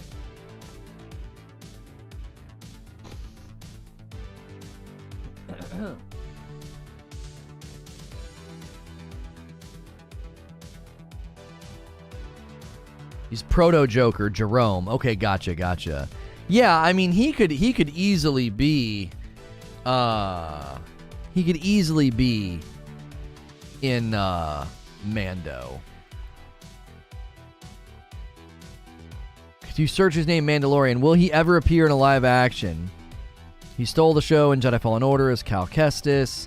Yeah, people are just speculating that he could make his appearance in Mandalorian. It's not been confirmed or anything. The guy that is you don't know who he is. He was in a video game. No, he's not nobody. The studio often strip credits from upcoming projects, like they did with Barry Kogan.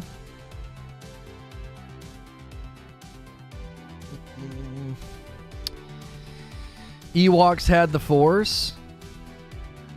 Are you behind, Jaggy, or just being silly? You just trying to stir things up? Ewoks had the Force. Oh, did they? Hera from Rebels was cast as well as Sabine, and rumor is the guy that played Aladdin in the live-action movie was cast as Ezra Bridger. I thought I heard a rumor that they cast him and did all the mocap for Jedi Fallen Order with the intent to feature him in a live-action adaptation of the character. I mean, it's very, very possible. There's also a theory that Jedi Fallen Order 2 will be the last game and he will die for a cause or something. Atrocity says, so my thing about Star Wars The Old Republic. Yeah, we talked for Star Wars for The Old Republic for about an hour. We got more out of that topic than I thought we were going to. His role was being kept secret in the new Batman, but it leaked. Oh, gotcha.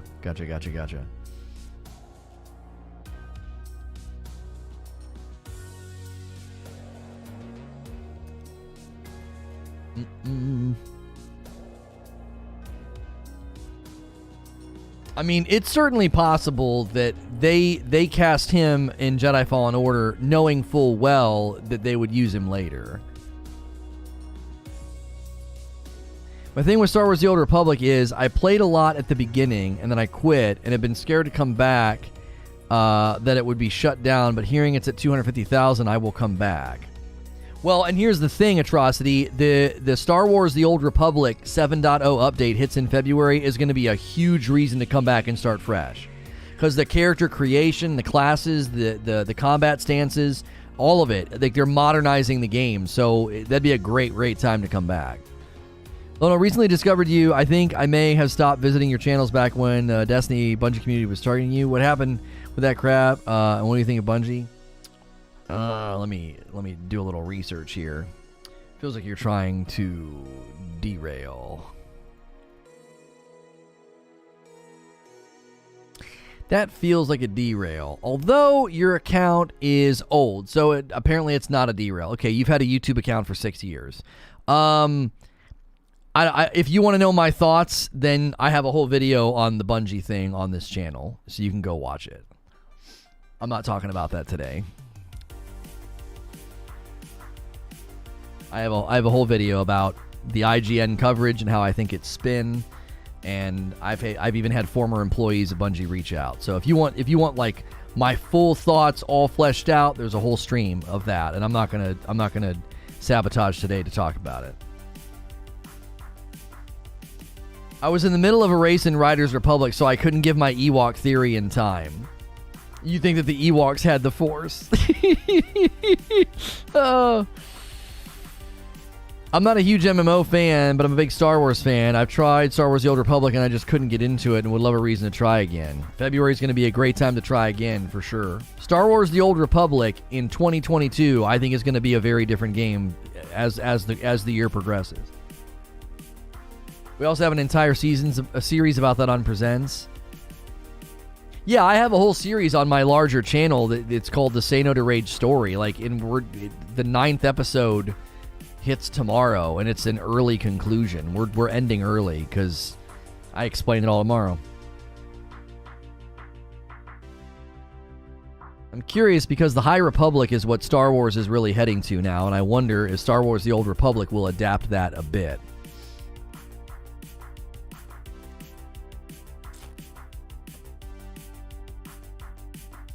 My company got bought by another company, says Bear. Apparently step 1 is the integration, and the integration is to ruin my ability to do any work.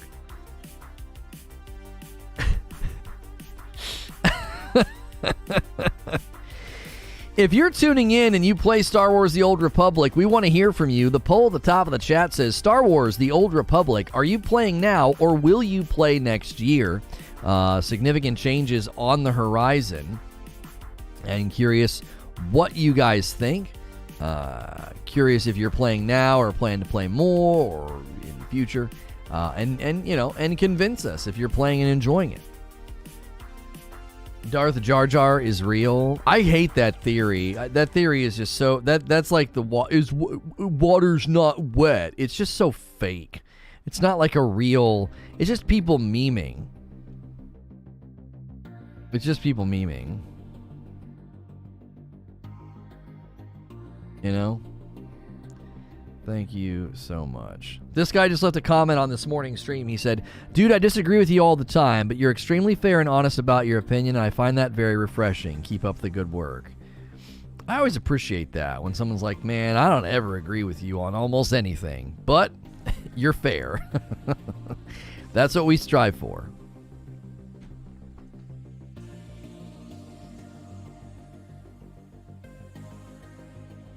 The actor basically confirmed it. What actor confirmed what? A cranky panda, so basically a Sith Ewok. I am not in a good mood. I'm a very cranky panda right now. I'm the resident recon. Jar Jar was supposed to be the big bad, but everyone hated him so much they changed it up.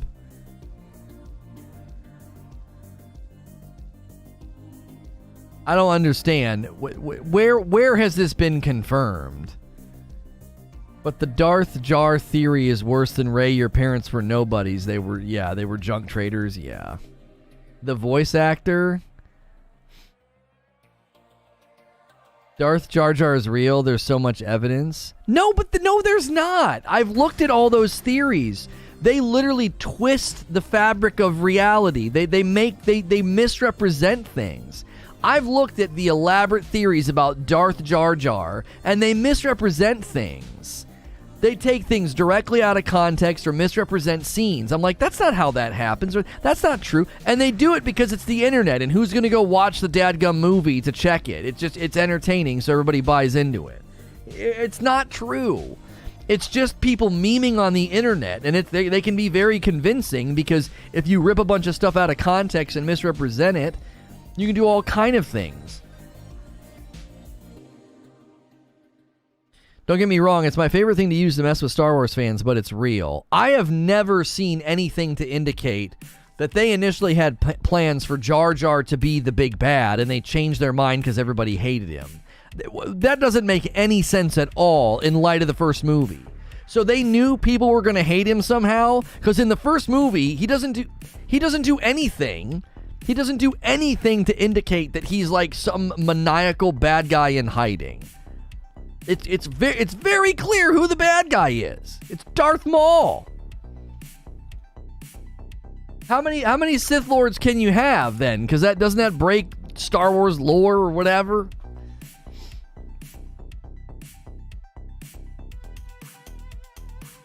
I've convinced half the internet you hate the Dutch, but it's the internet. Also, why do you hate the Dutch so much? Jar Jar was supposed to make love to Anakin's girlfriend in the third movie, but everyone hated it, so they took it out. This is what you see. This is how absurd it sounds. They did try to plant a seed that Jar Jar was dumb enough to be bad.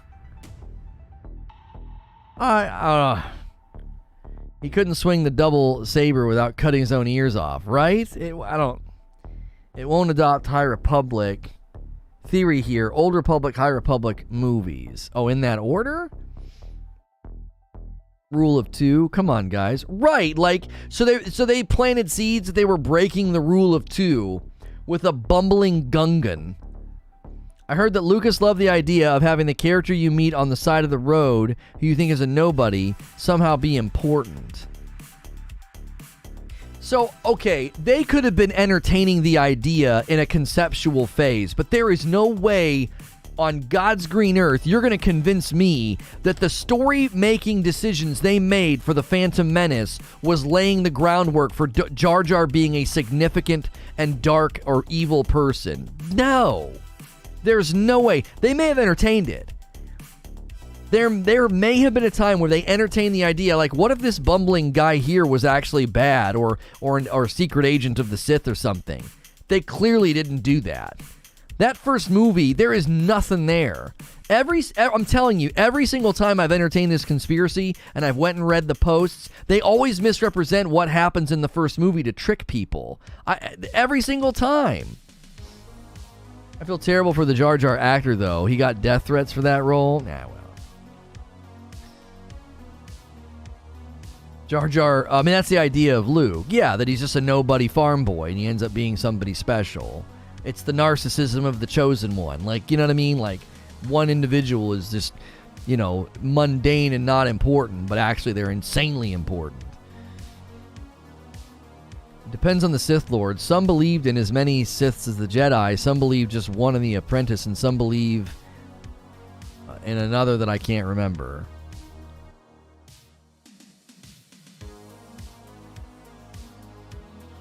People with the clever idea would have written such a crappy character for the entire rest of the time. Right.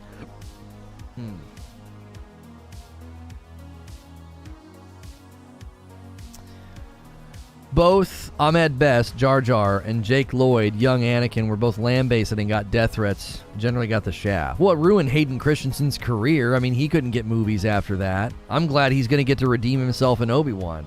People are going to actually see that he's a good actor. It wasn't his fault. It was 100% not his fault what happened. The voice actor said, "It feels good when the hidden meaning behind the work is seen no matter how long it takes," around when the theory was blowing up. Oh, for frick's sake. He could be messing with people. I wouldn't take what he's saying to the bank. He could be just messing with people. He was one of the most hated characters in the movie. He probably thought it was great that everybody was like doing this weird internet conspiracy theory meme thing where they're like, oh, Jar Jar is actually a Sith Lord. And then he pours gas on the fire. He's like, yeah, it feels good when the hidden meaning behind the work is seen, no matter how long it takes. Get the frick out of here. He's messing with people. I don't buy it. I also don't believe that they'd changed their mind because the fans didn't take to the character. Yeah, they poked us with him in the second movie because he looks right at the camera and smirks like, yep, I'm still in the movie. I know you all hate me.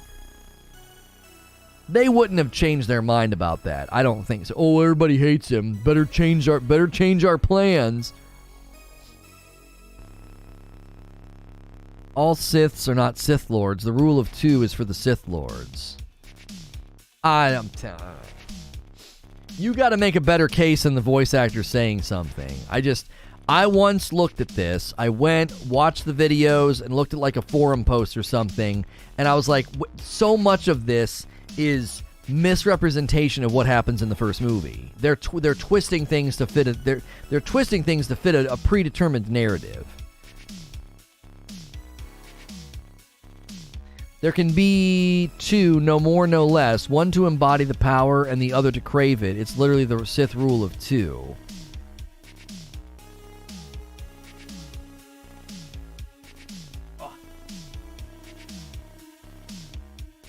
It was more than just not liking the character. Like the guy said, it was hated. Dude was getting death threats.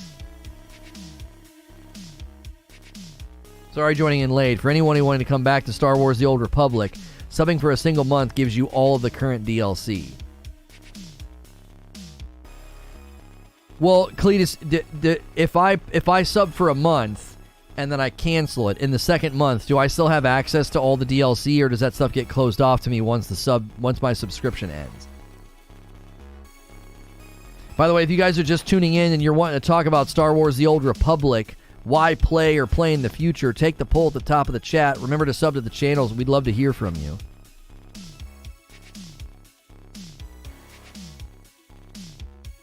Whoever keeps saying this isn't correct.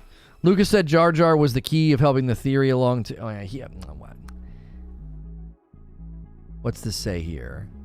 The rule of 2 was a Sith philosophy established by the Sith Lord Darth Bane in order for the Sith to operate in secret and eventually get revenge on the Jedi Order, following the near annihilation of the Jedi-Sith War. Successor to the doctrine of Dyad, the rule mandated that only 2 Sith Lords could exist at any given time. A master to represent the power of the dark side of the Force, and an apprentice to train under the master as the one to fulfill their role. The philosophy of 2 governed the Lords of the Sith. When someone in UChat says the voice actor confirmed it, Lamau.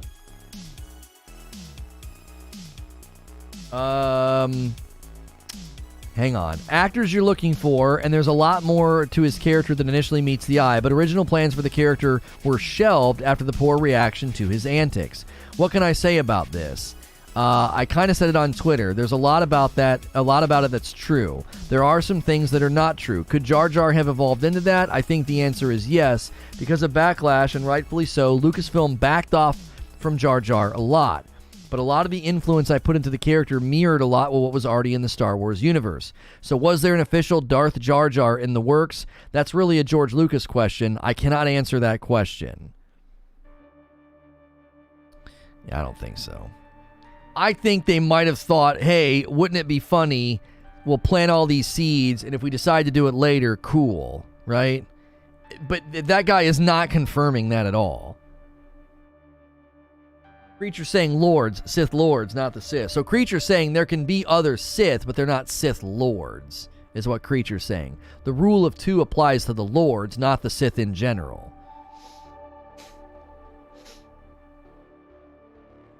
What about Jedi Fallen Order? There's Darth Vader, and there's, what's her name?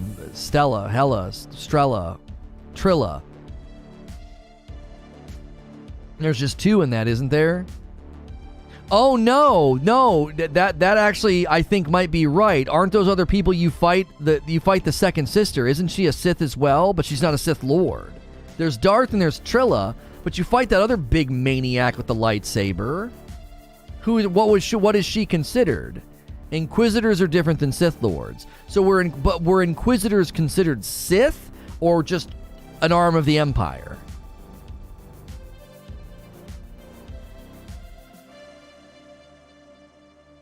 Hundreds of Sith, but only one Lord. Can only ever be one boss. The rule of 2 means one Lord, one apprentice. Vader, Palpatine, but previous Lords used different policies. Trilla is an Inquisitor, Jedi Hunters, not Sith. So they were an arm of the Empire. Got it.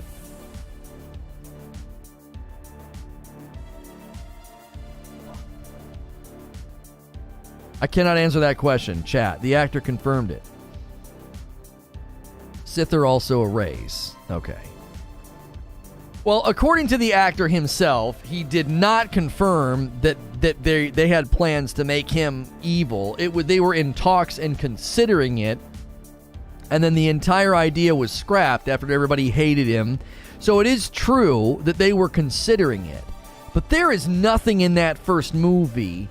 Listen to the phrasing. Listen to the phrasing here, right? There are some things that are true. Hang on. Where did he say it? There are some things that are not true. Could Jar Jar have evolved into that? I think the answer is yes. Because of the backlash, and rightfully so, Lucasfilm backed off from Jar Jar a lot. But a lot of the influence I put into the character mirrored a lot of what was already in the Star Wars universe. He's not saying that they had the plan in motion in the first movie. He's saying, yeah, he could have evolved into that, but we didn't do it. So there's nothing in the first movie to indicate that he was dark or evil or a Sith. He's saying, maybe, yeah, we could have evolved him into that if we wanted to, but the idea was scrapped. So if it was an idea that they were considering, it's not present in the first movie. You see what I'm saying? When you're making a movie and you have an idea of, yeah, maybe we could do that with that character, that might be pretty cool, that's clearly not influencing the writing and the character arc in the first movie. If it's being considered, if it's tentative enough to be scrapped, they scrapped it. They're like, no, we can't do that.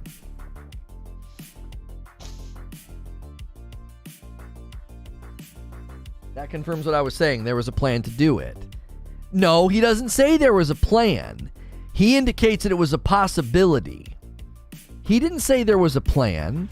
He said, could it have evolved into that? He says, I think the answer is yes. Because of the backlash, and rightfully so, Lucasfilm backed off from Jar Jar a lot. It doesn't say a plan was scrapped. He's essentially saying, yeah, I mean, he could have evolved into that, but they backed off the character. He's barely in the second movie. He's not saying, yeah, there was a plan to make him a Sith Lord, but they scrapped it. That's not what he said. He is saying, I think, yeah, it's possible. He could have evolved into a Sith or a dark character. But everybody hated him. So, quote, Lucasfilm backed off from Jar Jar, as in they barely use him. His character arc basically stopped. So there was no plan to make him dark. He's just saying, maybe they could have made him dark. I don't know, but there was no opportunity to do that. They basically backed off the character.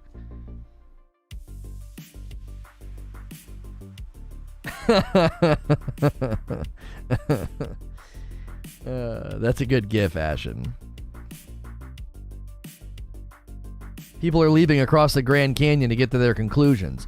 Like I said, every time these theories came up, I always said the same thing. I'm like, this is such a stretch. This is such a misrepresentation.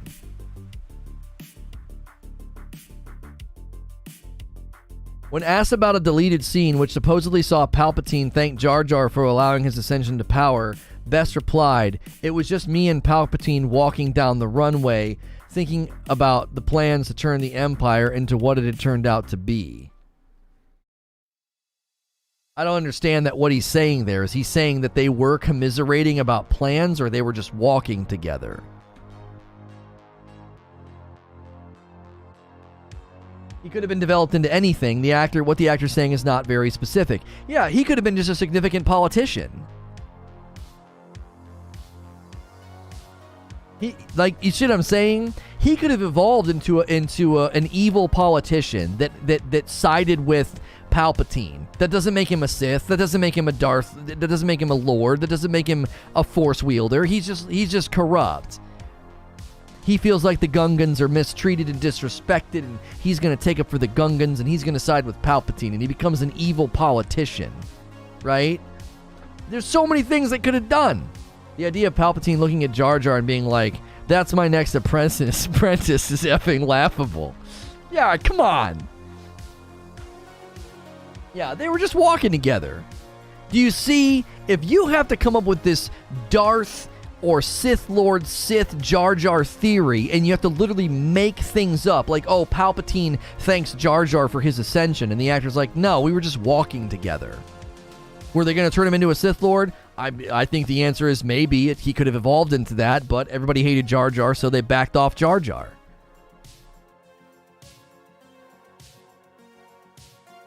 It was a very dark, very personal, very quiet scene, but for some reason, Palpatine decided to confide in Jar Jar pretty much everything he was going to do to wreak havoc. See, and that could have been Palpatine playing a game. That, you see what I'm saying? If Palpatine just decides to confide in Jar Jar, that could have been him playing the game. Because Jar Jar was basically doing things for the Queen. He was doing things for Amidala, so like he could have been trying to trick him or something. That doesn't mean that he's a Sith. There would be more to it than that. Him confiding in him his plan could have been an act of manipulation. He could have seen a Gungan as a stupid, manipulable idiot who had power in the Senate. He had power. He was a representative.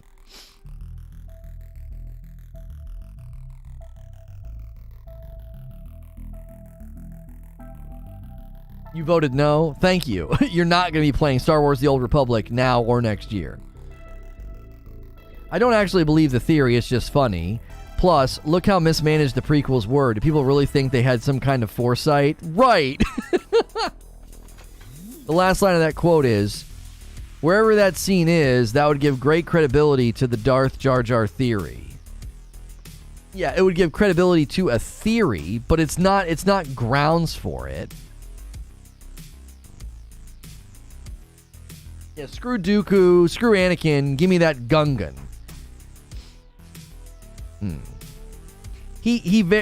Just a scene of him confiding in Jar Jar means nothing to me. He very easily could have been manipulating him. Because Jar Jar had a voting position in the Senate.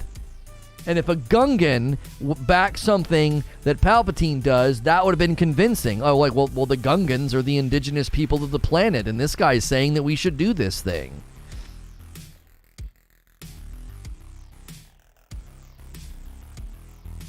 Palpatine does see Jar Jar as stupid and easily manipulated. Jar Jar was manipulated to give Palpatine emergency powers. Right. Say what you want. If Jar Jar Binks would have turned out to fool everyone that well in front of their face, he'd have been extremely smart and powerful. I think the pattern of the character is that he's a clumsy, easily manipulated dummy, and that's all there is to it. If that whole time he was just playing some angle, I don't think you would consider him to be a Sith, because that would mean he'd have to outsmart and trick Palpatine. Palpatine treats him like a dummy and one that can be manipulated for power or support. Palpatine wouldn't treat him that way if he was actually a Sith, well, unless that's part of the ruse. I just don't think so.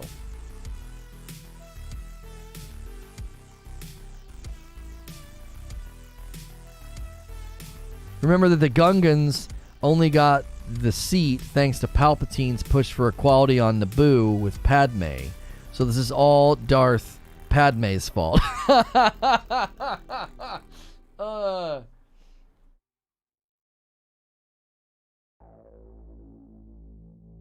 Also, Palpatine didn't observe the rule of two on many occasions. So, in fact, even under Palpatine's reign, the rule of two didn't exist. When did Palpatine have more than one Sith apprentice underneath of him? Didn't he had Anakin take out Dooku for a reason, right? That was the change. That was the shift in power. What? Oh. We've had 2 coffee orders today.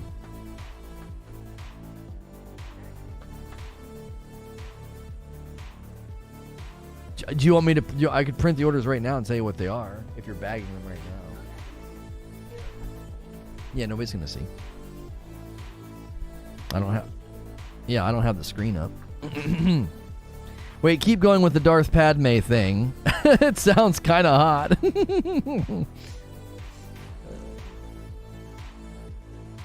Well, I certainly wasn't expecting the Jar Jar theory when I clicked on this vid. Oh, I despise it. I hate it as equally as I hate the is water wet debate. It's so fake and phony. Fake and phony. We had 2 orders today. It's only showing me 1. I'm probably going to have to do that refresh thing. Yeah. So this is 2 bags, and it's the United States. So that would be the padded flat rate envelope, right? And we don't need a return label. And it is 2 Frickmas. Stop. 2 Frickmas.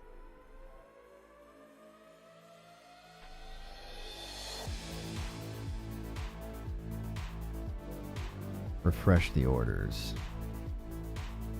Yeah, there's another one. Okay. He did follow the rule of 2. The apprentice were the ones with the other apprentices. Ventress was Dooku's apprentice, and Savage Opress was Dooku and Maul's. Being an apprentice doesn't make you a lord. 2 Frickmas. The next one is 1 dark. So this will be the first class thick envelope. With no return label.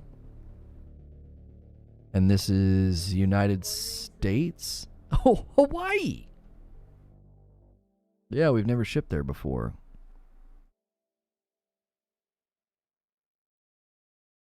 No. First class. 1 dark roast.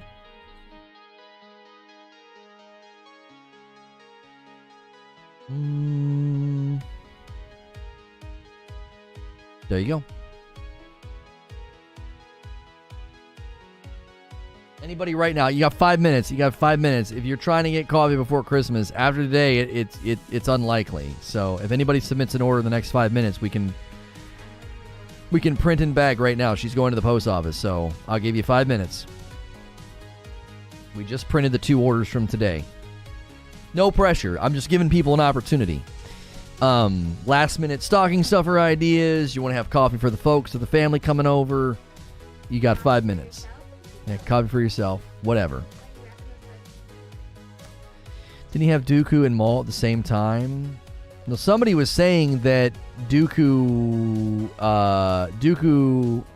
Ventress was Dooku's apprentice and Savage Opress was Dooku and Maul's. Yeah, I don't know.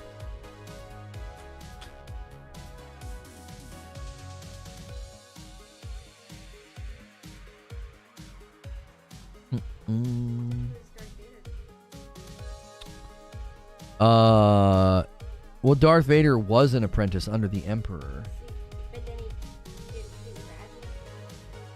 No, because when he got rid of the Emperor, he died. Yeah, that's how it is. Until he kills the Emperor, that's typically how it happens. If he would have killed the Emperor, he would have become the Master, and then the plan was Luke would then become the apprentice. I don't know. I think so. I think eventually they know they'll be succeeded by the person that they're training. I think. I don't know. Or will they? I am not big on the Star Wars lore, but Dooku was an apprentice, but he got the title of Lord. That's why he's known as Darth Tyrannus. Pretty sure Palps was working on Dooku before Maul's death, and Qui-Gon's death was what pushed Dooku over.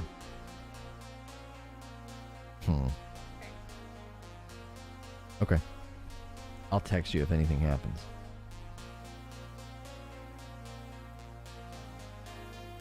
Yes, the apprentice is always expected to kill their master. That's what I thought.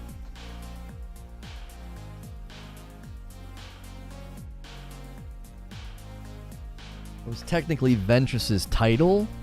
So you guys are getting into stuff that's not readily apparent in the movies, and that's when I get lost. You start mentioning names and stuff, and I'm like, I don't know who that is. You know?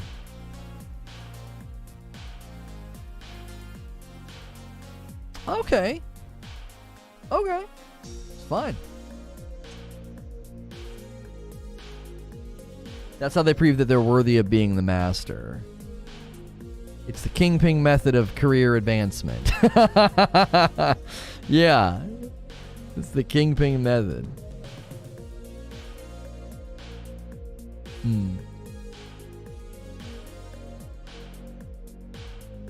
Even still, that was broken by both Pelagius and Palpatine.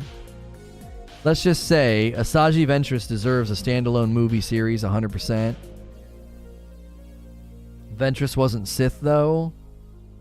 You're missing out then. You should check out some of the original canon books. I don't have time. I'm trying to find time to finish The Wheel of Time. I got into book 11, I think, and I stalled out. And I want to get ahead and finish it all, because with the TV series is just excellent. Oh, I'm very pleased. I am very, very pleased with that show. The last couple of episodes were just awesome.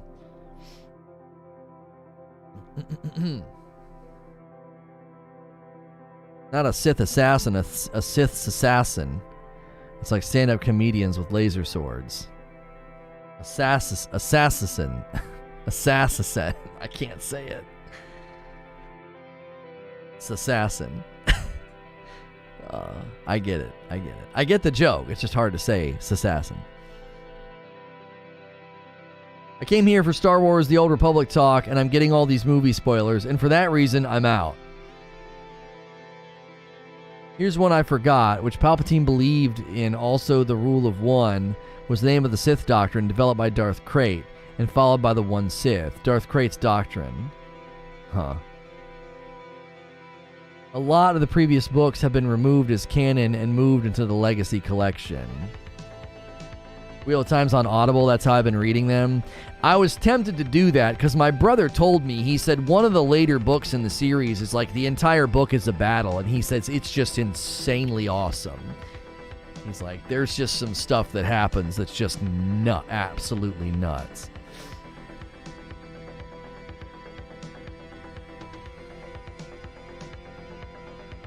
Abe must be really busy with the promotion. He hasn't been here to say mean things to Lono. I know. It's a bummer to skip From Friday this week. I'd probably have a better time. Hey, somebody ordered some coffee. One of each. Frickmas Dark and Light to PF. Thank you, PF. Hang on, let me let my wife know. An order came through. What is Wheel of Time? If you are a fan of fantasy books like The Lord of the Rings, The Wheel of Time is easily one of the best fantasy series you can read. Padded flat rate envelope with no return label, and it's headed to... Okay.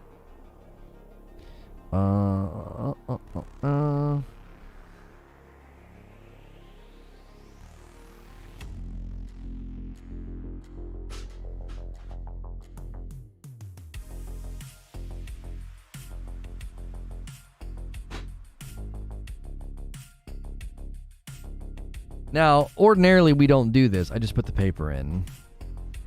It's one of each. Ordinarily we don't do this, but given the week and it's the holidays and she's literally about to go, we'll, you know, I'm literally printing an order as it comes in so that she can take it with her. So thank you for that order, PF. Yeah. You heard me? One of each? Okay. Just making sure.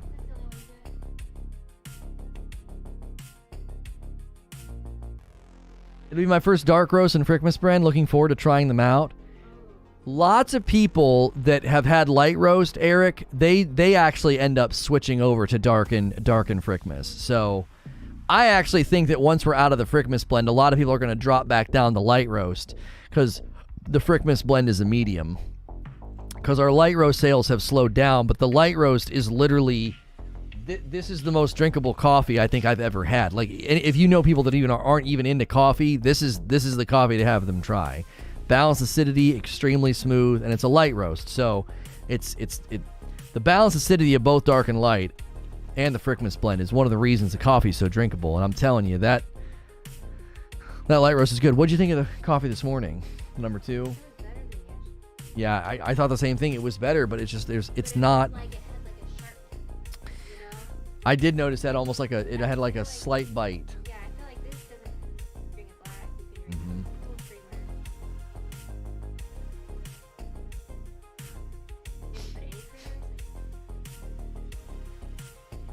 Yep. All right. Well, hopefully 3. Hopefully 3 is the winner then. If I was them, I would make 3 the best because that's what would happen, right? You'd get to the 3rd and be like, oh, this is the best. Like, that's what I would do. You wasn't feeling the Frickmas, Mo. Yeah, Mo is all dark. And D-Tom says light to dark roast here. Yeah, D-Tom converted too. So, I'll be gifting the light roast to someone. I enjoyed it. That's a great idea. Shipping stays the same. If you're going to get 2 bags, get that 3rd bag, and then you got a nice gift for somebody. Like, basically do 1 or 3. Doing 2, you know, as soon as you upgrade to 2, you might as well snag a 3rd bag because the shipping on the flat rate padded envelope stays the same for 2 or 3 bags. So, anytime you guys are re-upping, if you're putting 2, just grab that 3rd one, either to try it or give to somebody else. And it's really easy to tell people where to order it. RagelessRoast.com. So, thanks for all the orders, you know, these last couple of weeks. It's been crazy.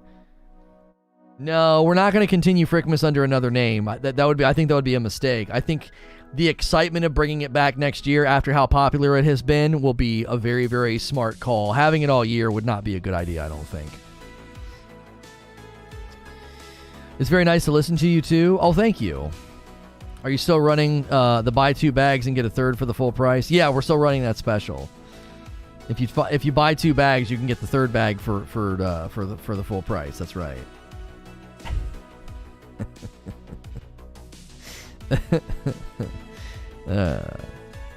Okay. She's gonna go up and bag that, and that'll be the end of it. I mean, I just now did. Because you're gonna take that up, bag it, and that's the end of it. So any orders after today, we will still get them out, but there's no guarantee that you'll get them before the holiday weekend. So, yeah, because everything will the post office be closed on Friday? Just Saturday. Are you ever going to do a subscription? We're looking into that. I think we can. You just can't do a subscription with PayPal, which makes sense. And I don't know. I think Apple Pay might be the other one tripping us up. You have to abide by specific rules if you're going to have people agree to be charged money on a regular basis. Like when you go and you agree to the transaction right now, that's a lot simpler than saying, yeah, charge me every 30 days, charge me every 15 days or whatever. Okay, it's open on Christmas Eve, so yeah, we'll still be able to ship tomorrow and the day after, but there's no guarantee, you know, how fast it'll get to you.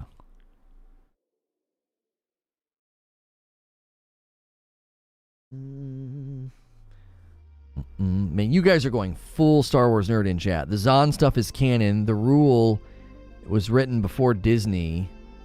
It is banned from canon. I'm not worried about getting it before Christmas, but I imagine from Louisville to Ohio. Oh, it'll be fast, bro. Yeah. She takes it literally to the post office, so we skip a whole day of like, if she put it out on the porch, that adds 1 or 2 days. She literally takes it to the post office, drops it off. So it gets to you very fast. Louisville's a great hub for shipping. The post office will not be closed on Friday. Thank you, Sorcerer. Yeah, she looked it up, so we should be good. I'm just thinking if anybody wanted it before the holiday weekend, that's all. We'll be after this weekend. We'll be right back to normal with no worries about shipping timing and stuff.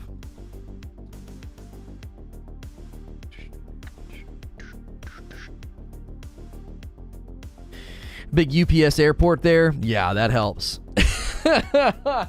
That helps. We had somebody today, the first time ever, get some stuff shipped to Hawaii. Yeah, the New World Wheel of Time stuff. It's only a purple thing. Super freaking annoying. I can't stand that. I get it. It's an Amazon-owned game, but it drives me nuts, dude. If YouTube could start to secure drops, that would be so dadgum helpful. You think YouTube will do drops? I highly doubt it. With Amazon-owned property, I can't imagine them doing that. Although you would think it doesn't really matter, right? Isn't the whole point to do Prime? I don't know. No, you get drops from watching. Yeah, they want you watching. They want ad revenue. In any sort of game, I would certainly hope that YouTube would start greasing those wheels. Yes, start talking to these developers and start getting some drops for our platform. It would really help. Can you imagine what would happen if Tim the Tap Man was playing Call of Duty and had drops enabled for Call of Duty? Like what that would do? It would bring so many people to be like, oh, I can watch streams on YouTube. It would be very, very good. Creature says, big thanks to all the Star Wars peoples for coming out and giving feedback. Yeah, for sure. If you stopped by today and you've enjoyed your time, I hope you hit the subscribe button and I hope you come back. We do daily talk shows and coverage, and we covered Halo Infinite this morning. We do fun things on Friday night with the community. Every Friday is From Friday, where we talk about Elden Ring in the morning and then play a From Software game in the afternoon in anticipation of Elden Ring. Now, that won't be happening this week because of Christmas Eve. I don't know if we're going to do a stream in the morning or not. It might be a terrible idea because the viewership might be awful, or it could be really good because people are wanting some place to hang out. I tend to think viewership on Friday would be very bad.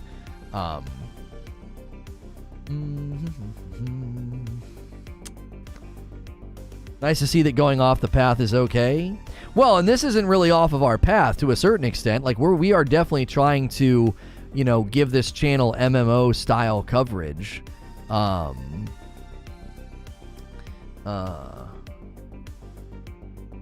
Somebody DM'd me and said, once you buy a sub for a single month, you get the current DLC and you keep them until the game dies. Okay. But I watch streams for fun. I don't need drops. Russell, that's good. That's a good callback. The biggest shame is that they already ruined Han, Leia, and Luke beyond repair. You can't pull forward the vast majority of things related to them, like Mara Jade or the Solo kids. This guy says there are 3 tiers to Star Wars: The Old Republic. Free to play, players that have not spent any money and have access to the original storyline of the game. Preferred, players that either used to be a subscriber or have spent money on the cartel market. Subscription, players that pay a monthly fee to access all gameplay content for Star Wars: The Old Republic. Cool. Thank you. That's helpful.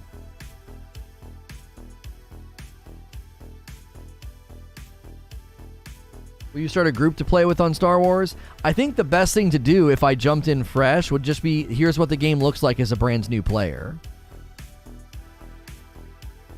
Like here's what the game looks like to a brand new player. I think that would be a good. I think that would be good.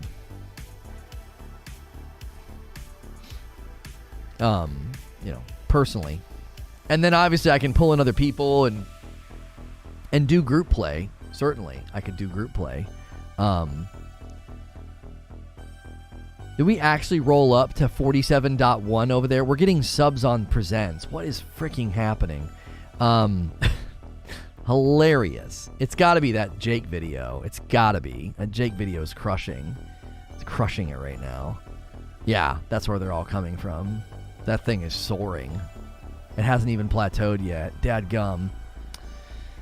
We got Promise over there on Presents covering industry news and esports news. We got a video that's going to premiere over there today in about 40 minutes about the HCS is back. I'm just now setting it to the front video on the channel to let people know it's coming. Yeah, that's awesome. That's awesome to see. We're making a little bit of a pivot over there to do videos more about industry things like what YouTube's doing, Facebook Gaming, Purple, TikTok's getting into streaming, or esports news.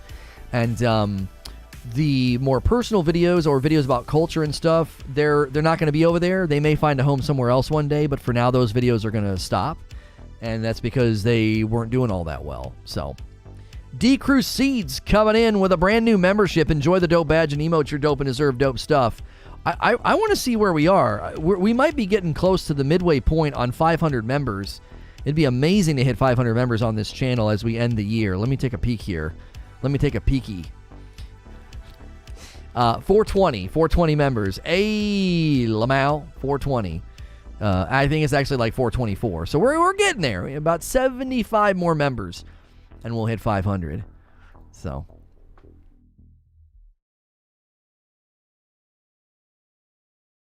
People don't realize that Star Wars The Old Republic wasn't officially decanonized. Everything got axed, but Old Republic keeps getting referenced. Revan was canon since The Last Jedi because of Luke's pendant. The Hammerhead cruiser in Rogue One, and Revan's official naming as a Sith battalion in the last movie. There you go. Lono to SNTR Presents, Why Won't You Die? We just need 3,000 subs over there. If we just need that channel to roll over to 50. It's so frustrating. It's like down, up, down, up.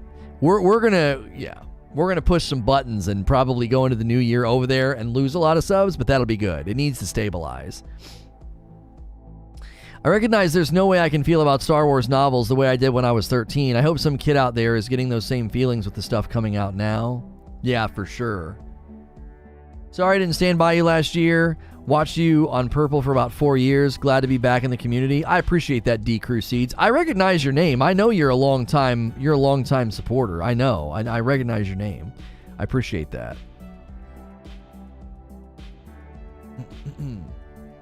The surge from 370 to 420 was the Halo effect. Oh, for sure. Oh, for sure it was. Yeah, the Halo custom games. Yeah. So busy today, says Chris. First time getting into chat. I thought the last day of work before the holiday was supposed to be easy.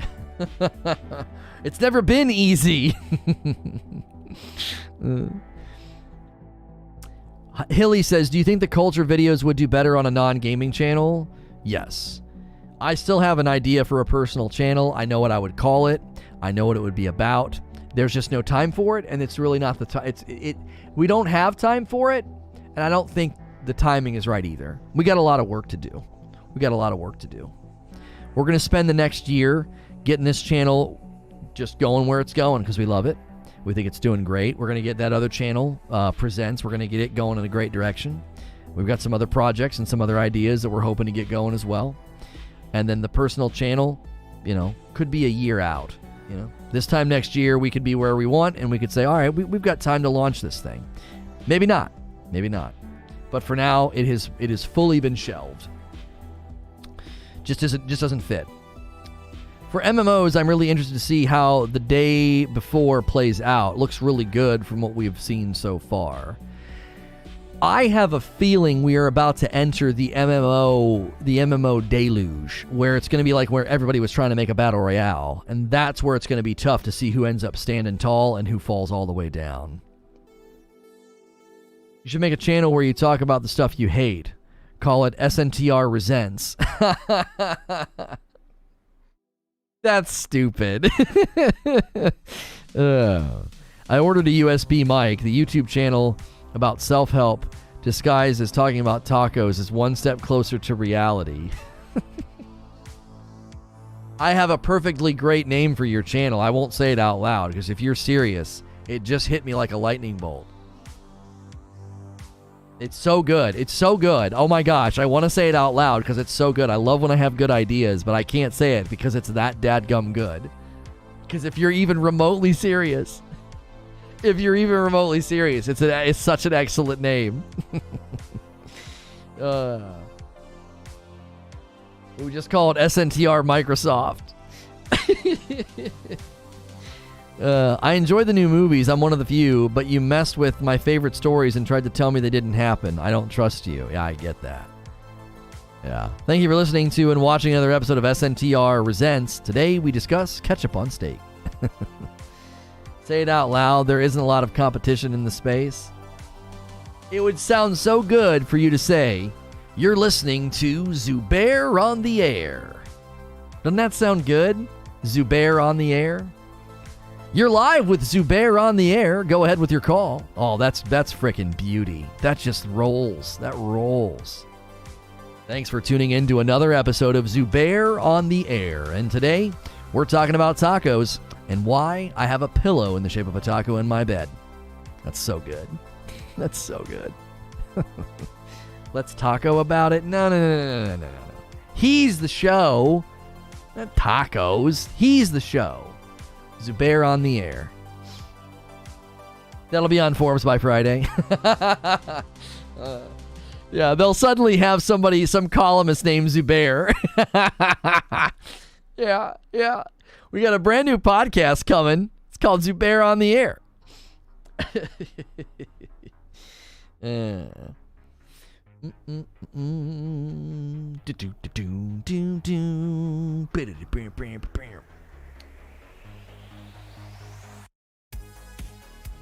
Welcome to Watts on the Shots, your favorite alcoholic.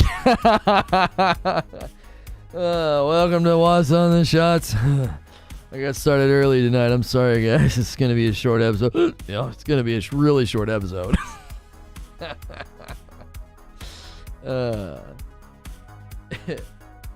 Time for the quick hitters. Get ready for the Zubair raid. The Zubair air raid. The Zubair raid. Yeah, Zubair raid's good. The Zubair raid.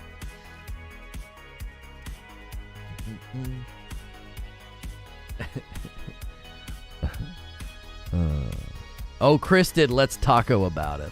Let's taco about it.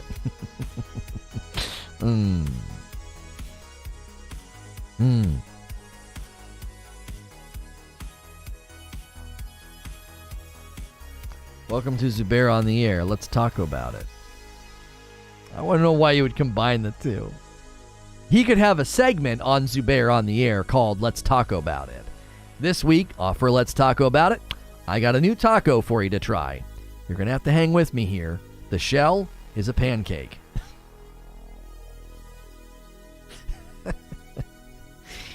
Before you turn the episode off, just trust me on this one.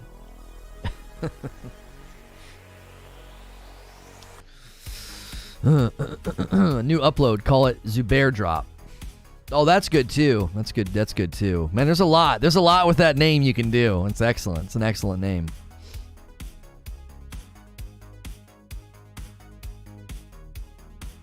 You know, just an FYI, in that Hydra capture, the flag mode, I just hold the trigger down. That's why so many rockets go off. Hilly's line was gold, though. Zubair using 130 rockets when 3 will do. Oh, that was choice. That was choice. It was perfect. It was exactly right. You're suggesting there are not buffalo chicken tacos made with pancakes. No. He would be suggesting, like, he would try some new taco somewhere. So let's say he tried that taco. So for his weekly segment of, Zubair on the Air, for this week's Let's Taco About It, you guys have got to try this one. It's gonna sound crazy. And he'd recommend some crazy taco. I've named my Apple wireless headphones Zubair Pods. That's good. It was golden. I watched the clip 5 times. It was perfect. It was perfect. And the accent sells it. It sells it. It's like, it sounds like you're watching like real commentary or something. Like Zubair using a 130 rocket swing. 3 will do. It's good. I can't keep it straight when Hilly starts getting some good lines going. I just start laughing. I totally break. I totally break character.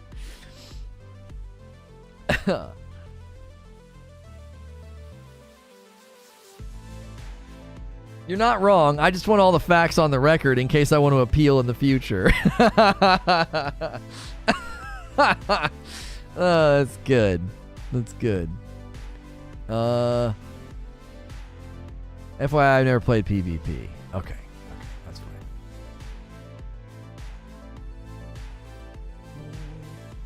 Thanks to everyone, awesome community. We have a new sponsor. This new sponsor, the Zubair Fryer.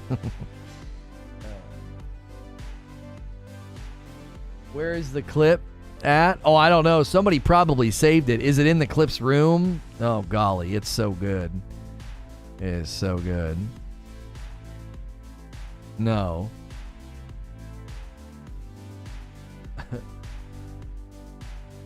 The Robert clip is in there. I forgot about this clip.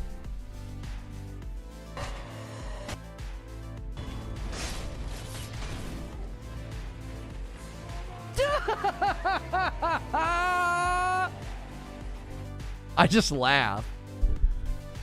I thought I yelled at him.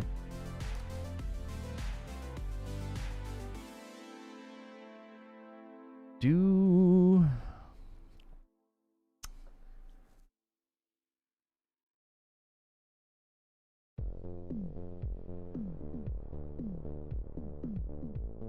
we have an emote list for Zubair on the air channel? At least one Kit Kat. We need to add Elton John's Rocket Man to that clip. Yeah, and then get copyright claimed. I think it's gonna be a long, long time. It's just... I'm a rocket man. Burning out his fuse up here alone. That's a perfect line. He's up in the air all by himself. Burning out his fuse off here alone. Oh, that's great. That's great.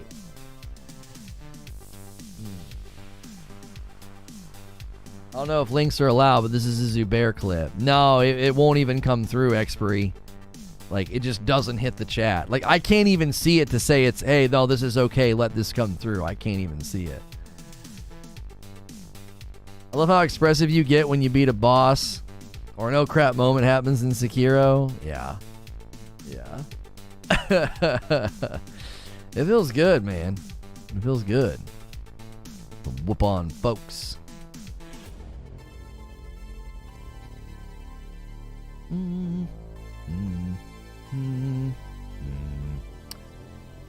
Bum, bum, bam, bum. Choo, choo, choo, choo, choo, choo, choo, choo.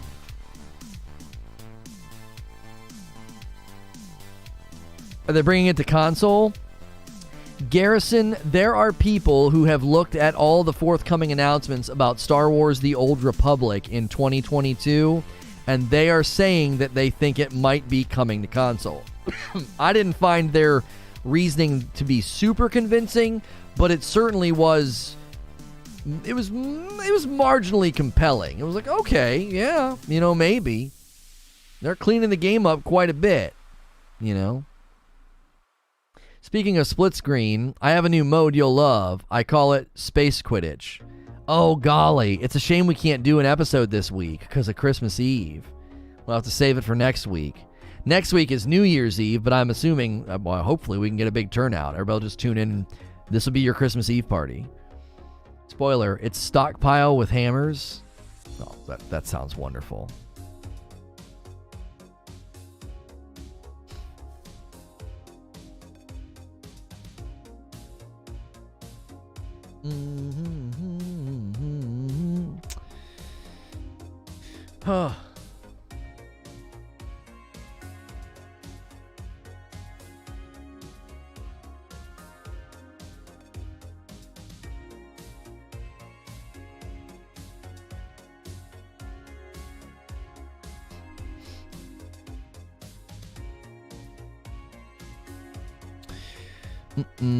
I'm in for new modes. Oh yeah, for sure. For sure. For sure. All right, hang on a second. Creatures in my ear, always worrying about the wrong things.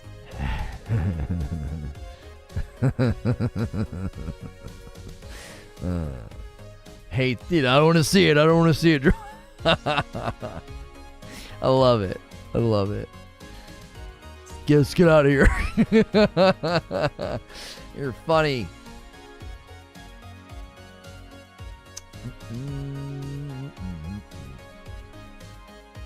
Give it 10. Give it 10. Give it 10. Because we're still getting a cycle. Is that the wrong thing? Yeah, it is. You're thinking about optics. I'm not. I'm thinking about we're continuing to see folks come in. It's beneath you? No, it's not.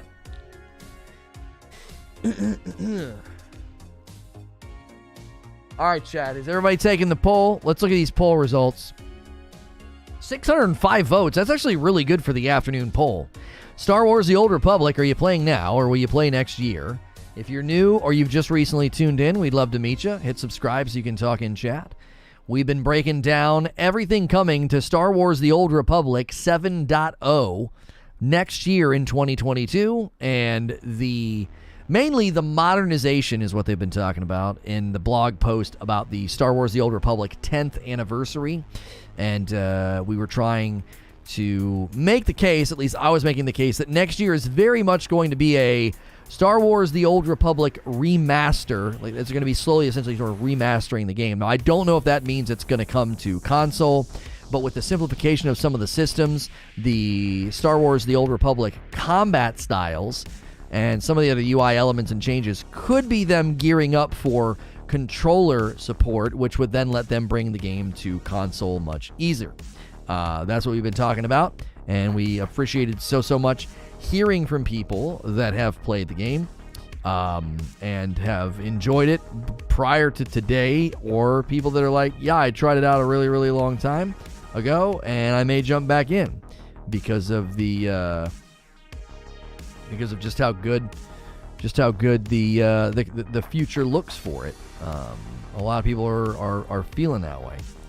I'm definitely feeling that way. I have never touched the game. And I could see myself kind of jumping in.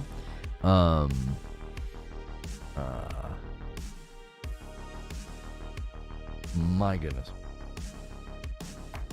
Love Star Wars, but Star Wars The Old Republic just couldn't grab me. Yeah. I like fun, but some fun comes at a cost. No. You're letting the sideliners get in the narrative. They don't matter. Ooh. It is but a moment.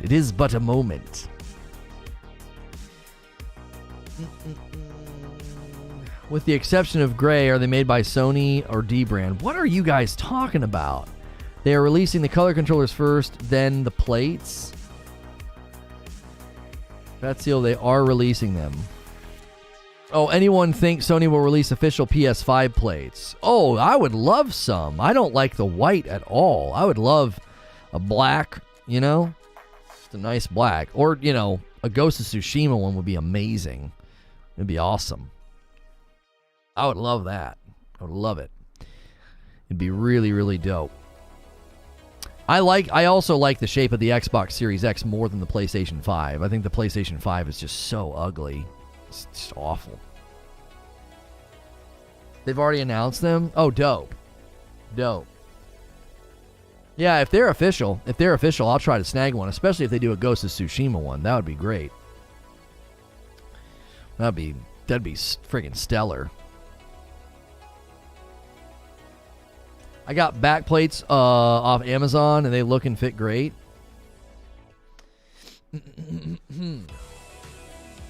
So Sony is selling ones that are official. D-Brand is selling some that are a different shape due to lawyers. Ah.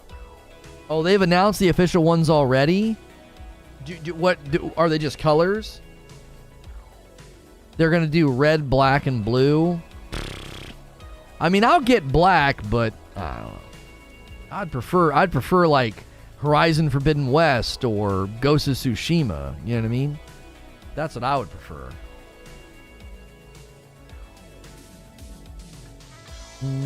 Just solid colors right now. Yeah. That's fine. I'm sure what they're doing is they're testing the waters to see how that goes. And then I could see them branching out and saying, you know, okay, you know, we can do more, you know. The D-Brand PS5 plates, check them out. D-Brand PS5 plates. So they're called dark plates, huh?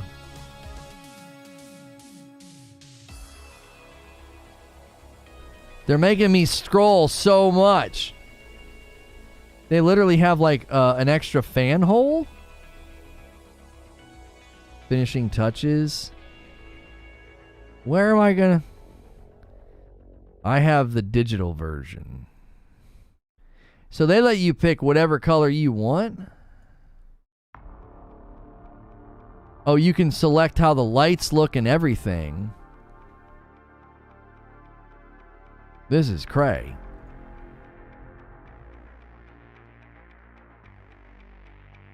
Yeah, they kind of go they kind of go nuts with their D plates. They're kind of cool. D-Brand plates are crap. Just wait for Sony. I just think it's cool they let you change the light colors. You know what I mean? Like, I'm all about that, dude. I'm all about that. Get those red lights on there, baby. That's all I ever want. Red. Yeah, God of War Ragnarok plates would be so good. So good.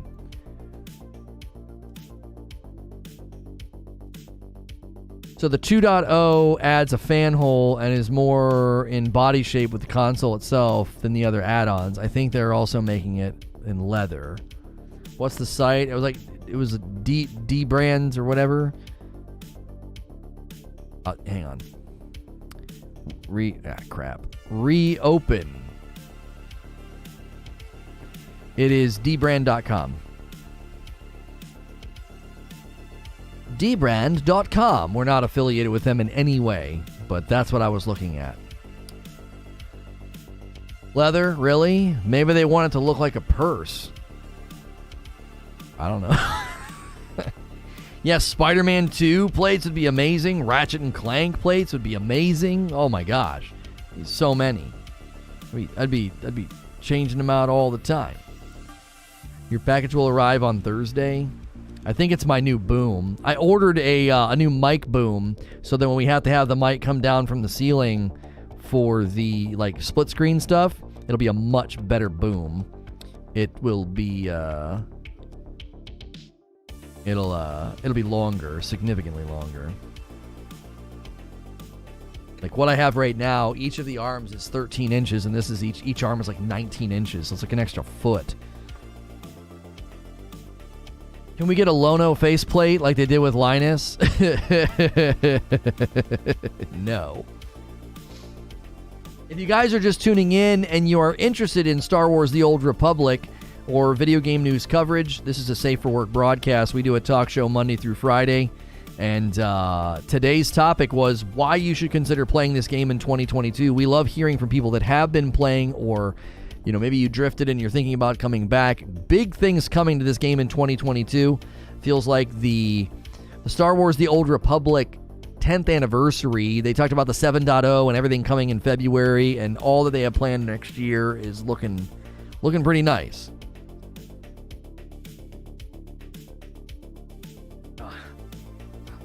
Leather, let's insulate your highly expensive electronics so that it holds heat and burns up faster. Did you get the Frameworks boom? No, I literally went to Amazon and I was like, I typed in mic boom and then one popped up that showed how much longer it was than other typical ones, and it was one that you would screw in tight. I can't do the one, there's like I forget what it's called, the Road. I can't do that one because that one has to literally sit on a table. This one, like, screws in. This is InnoGear what's it say? Yeah, InnoGear microphone arm stand, heavy duty mic arm.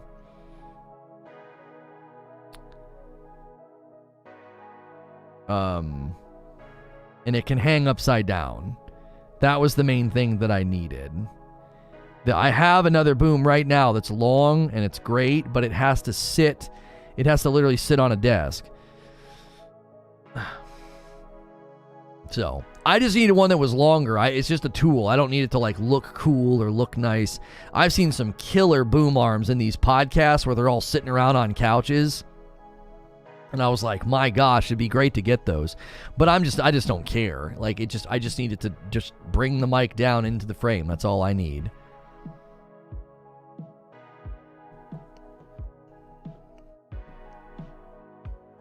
The D-brand ones have a hole for the intake fans. Apparently, it runs about 5 degrees cooler. Maybe it cancels out the leather. Yeah, that's possible. So what you're saying is you prefer a longer boom. I'm sure we could have gotten really high tech and like screwed one into the ceiling, but there's literally a vent above me, and I took the vent face off, and so the boom just grabs onto the edge of the vent hole, and I just screw it tight, and then it can like pull down into the frame. It's, you know, it's just this one's not long enough. It's just short enough to be irritating. It's like I had to like sit up, like arching my back that entire night for split screen. It was super uncomfortable.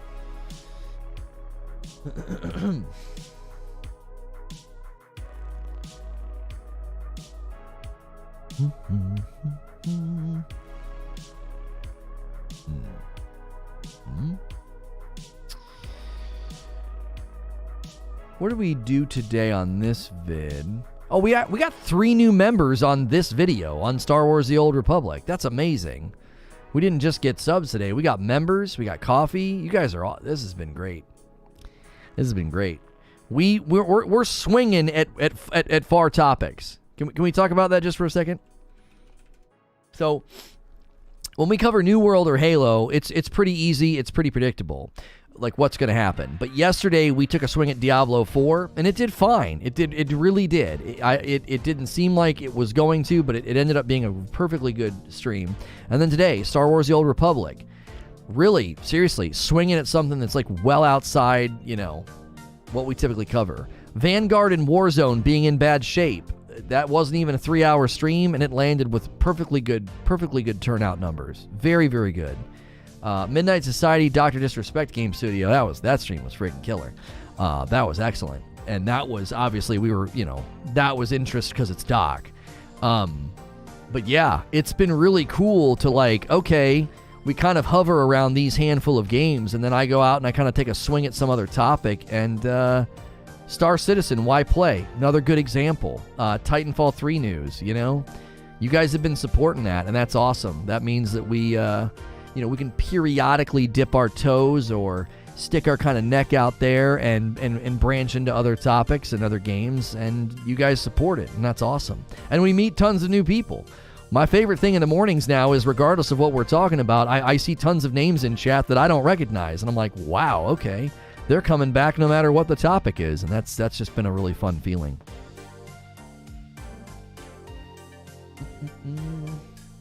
I love the fact that SNTR is shaping into the show you originally envisioned way back when.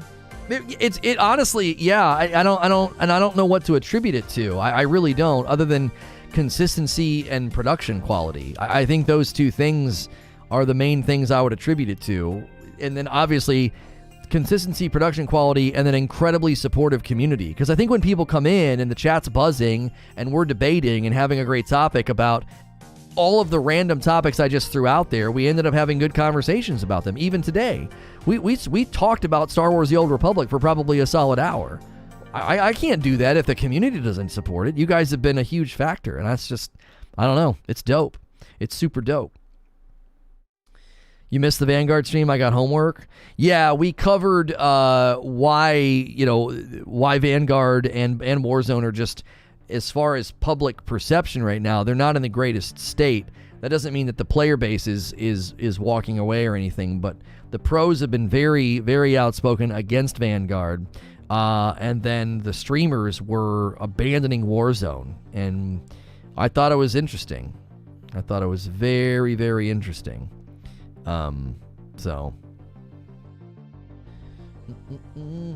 Stride you are hitting? Yes, my best Yoda. Thanks. Putting in work, staying focused on the goal. Right.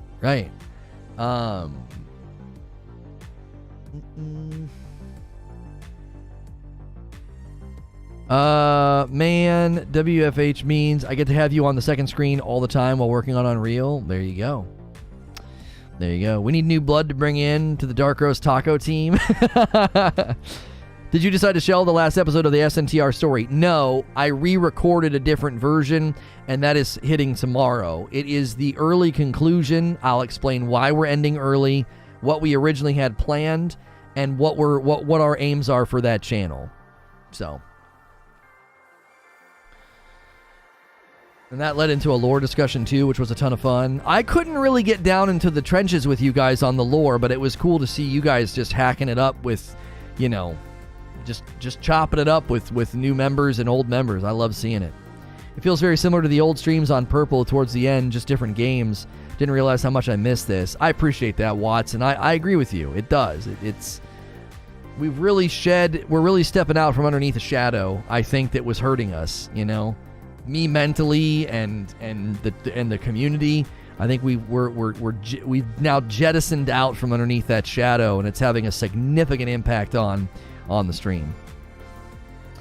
Does anyone have any compatible SSD recommendations to put in my PS5? Says Cheesy Donut.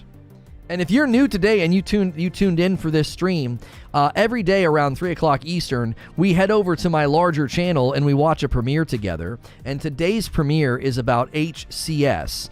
The Halo Championship Series is back, and it did very well for its opening debut, for its opener. And we're talking about it over there. That other channel covers industry news, whether it's what YouTube's doing, the Purple platform, Facebook Gaming, TikTok. We got a video about TikTok this week because they're getting into live streaming, as well as esports. So industry, streaming and content creator news, as well as esports, and we hope you enjoy it. We also think that's going to help that channel to have more consistent themes of videos, because it's like if we go from talking about esports or Jake Lucky leaving esports desk or YouTube signing somebody, and then the next video is about Russell Brand or something, or culture, that's just too wide. We're narrowing the focus quite a bit over there, and I hope you guys enjoy it, because I've enjoyed making those videos. And today's video, I really enjoyed filming it. It's recording it. I enjoy talking about streaming culture, streaming companies. I enjoy talking about esports. And yeah. Next year, you'll notice some pretty big changes over there that we hope will bolster these decisions that we're making. And you'll have to wait and see what those things are. But we're excited about it. We're very, very excited about it. And you guys have definitely proven that we can these second episodes every day, we can certainly branch out and cover other things, and it feels very cool to do that. As an example, 15 new subscribers talking about Star Wars: The Old Republic. Like, that's super dope. That people were digging what we were doing, and they'll probably come back sometime this week and maybe enjoy some of our other shows. So that's exciting. That's very exciting. And this morning, we talked about the Halo Winter event, and it was really great. It was a very, very strong turnout, and we had 32 new subscribers this morning. That's awesome. That means 32 people were like, yo, this is fun. This is dope. These people are cool. And they hit the button. And we love to see that. We love to see new members of the community. I'm seeing people order coffee, and I'm like, I don't know who this is. You know what I mean? It's one thing to see Zubair, and you're like, oh man, Zubair's ordering again. That's awesome. But when I see a name, I have no idea who it is. I'm like, well, okay. Like, that's dope. So, can we get this man 11 more likes for 3 hundo? Yeah, can we get 11 more likes? If you haven't hit the like button yet, please do so before we shift gears to the premiere. Just wait until he gets a regular cadence of AAA titles. Just wait until like Lost Ark shows up and Elden Ring.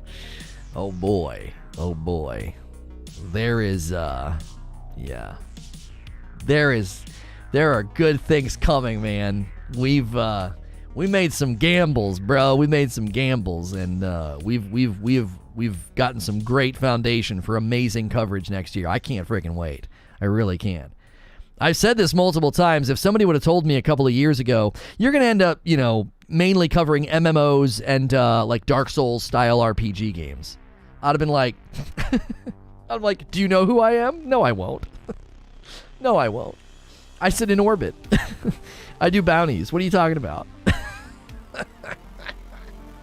You're going to cover MMOs and From Software games. I'd be like, okay, whatever. The best game was paying off is From Fridays. That's fun. I gotta tell you, that's a fun one, man. To be a non-Dark Souls guy and to slowly become one, and to have people rally around it is just super cool. That's super cool. Like, you know what I mean? I did not expect that. I really didn't. That's been super fun. That's been super fun. To stretch and to try something new, and to have it be scary because it's new, but not scary because it's not supported. Do you know what I mean? I can endure the scariness and the uncertainty of it because it's like, I don't know, man, this game might be too tough for me. I can endure that because you guys have my back. Do you know what I mean? Like, it'd have been terrifying if we tried to do it and like nobody tuned in. I'm like, I don't know. I don't know if I can do it. When I first found you on Purple, I never imagined you liking Dark Souls. I don't know. I've really evolved, man. As a person, as a gamer, as a content creator, it's a big 180. It's a big 180 from who I was a year and a half ago. Very different. It's weird to think about. It's cool to think about.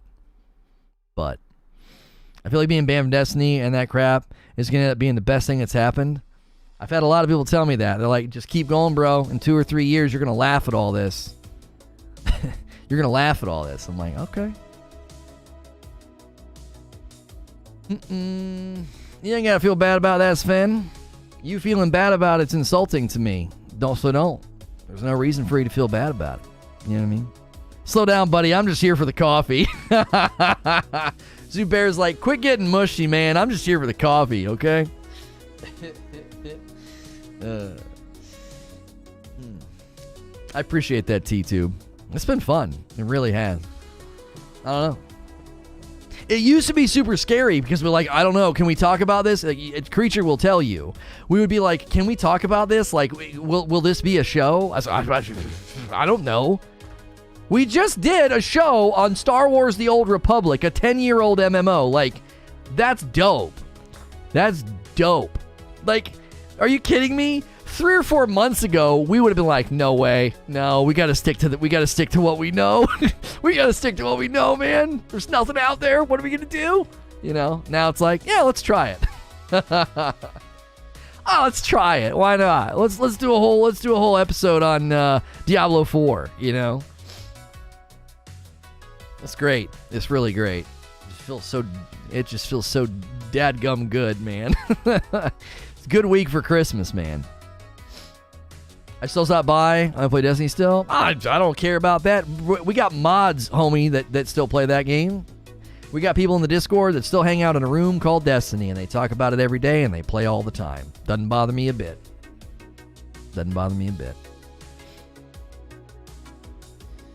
The fact that the combo regularly rotates makes daily attendance a lot easier.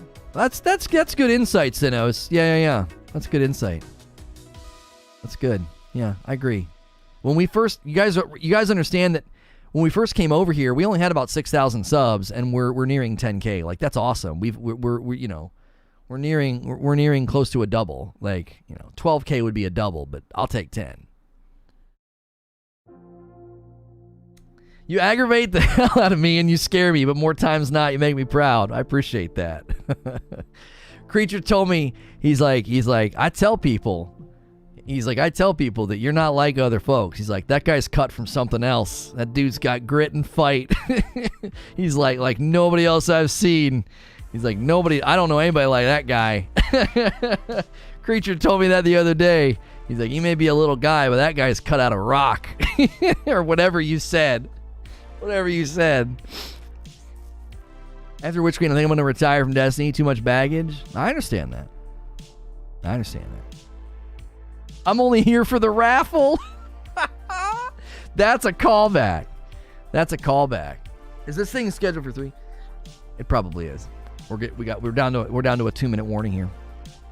Will we be covering Witch Queen at all? Without Darkside Royal, it'd be nice to have non-lockstep objective. Homie, I can't. I cannot and will not cover that game. I can't play it. What on earth would I say? Well, the trailer looked good. What on earth would I frickin' say? You know, it wouldn't work. It would be so weird. You know. Well, yeah, here's an expansion I anticipated for 3 years and made predictions about. Can't play it. Let me cover it. Let me just cut open my arms and then bathe in salt. Just pour salt in my wounds.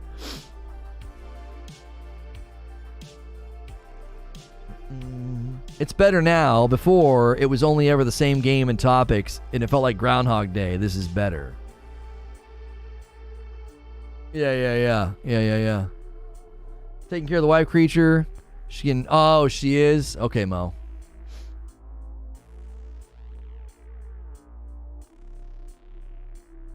Conversation is just always interesting. It is. We have a really good time here. We do. I try to tell people, I'm like, look, man, the topics have changed, but it's the same show. It's the same dadgum show, man. Come on. Come with us, you know?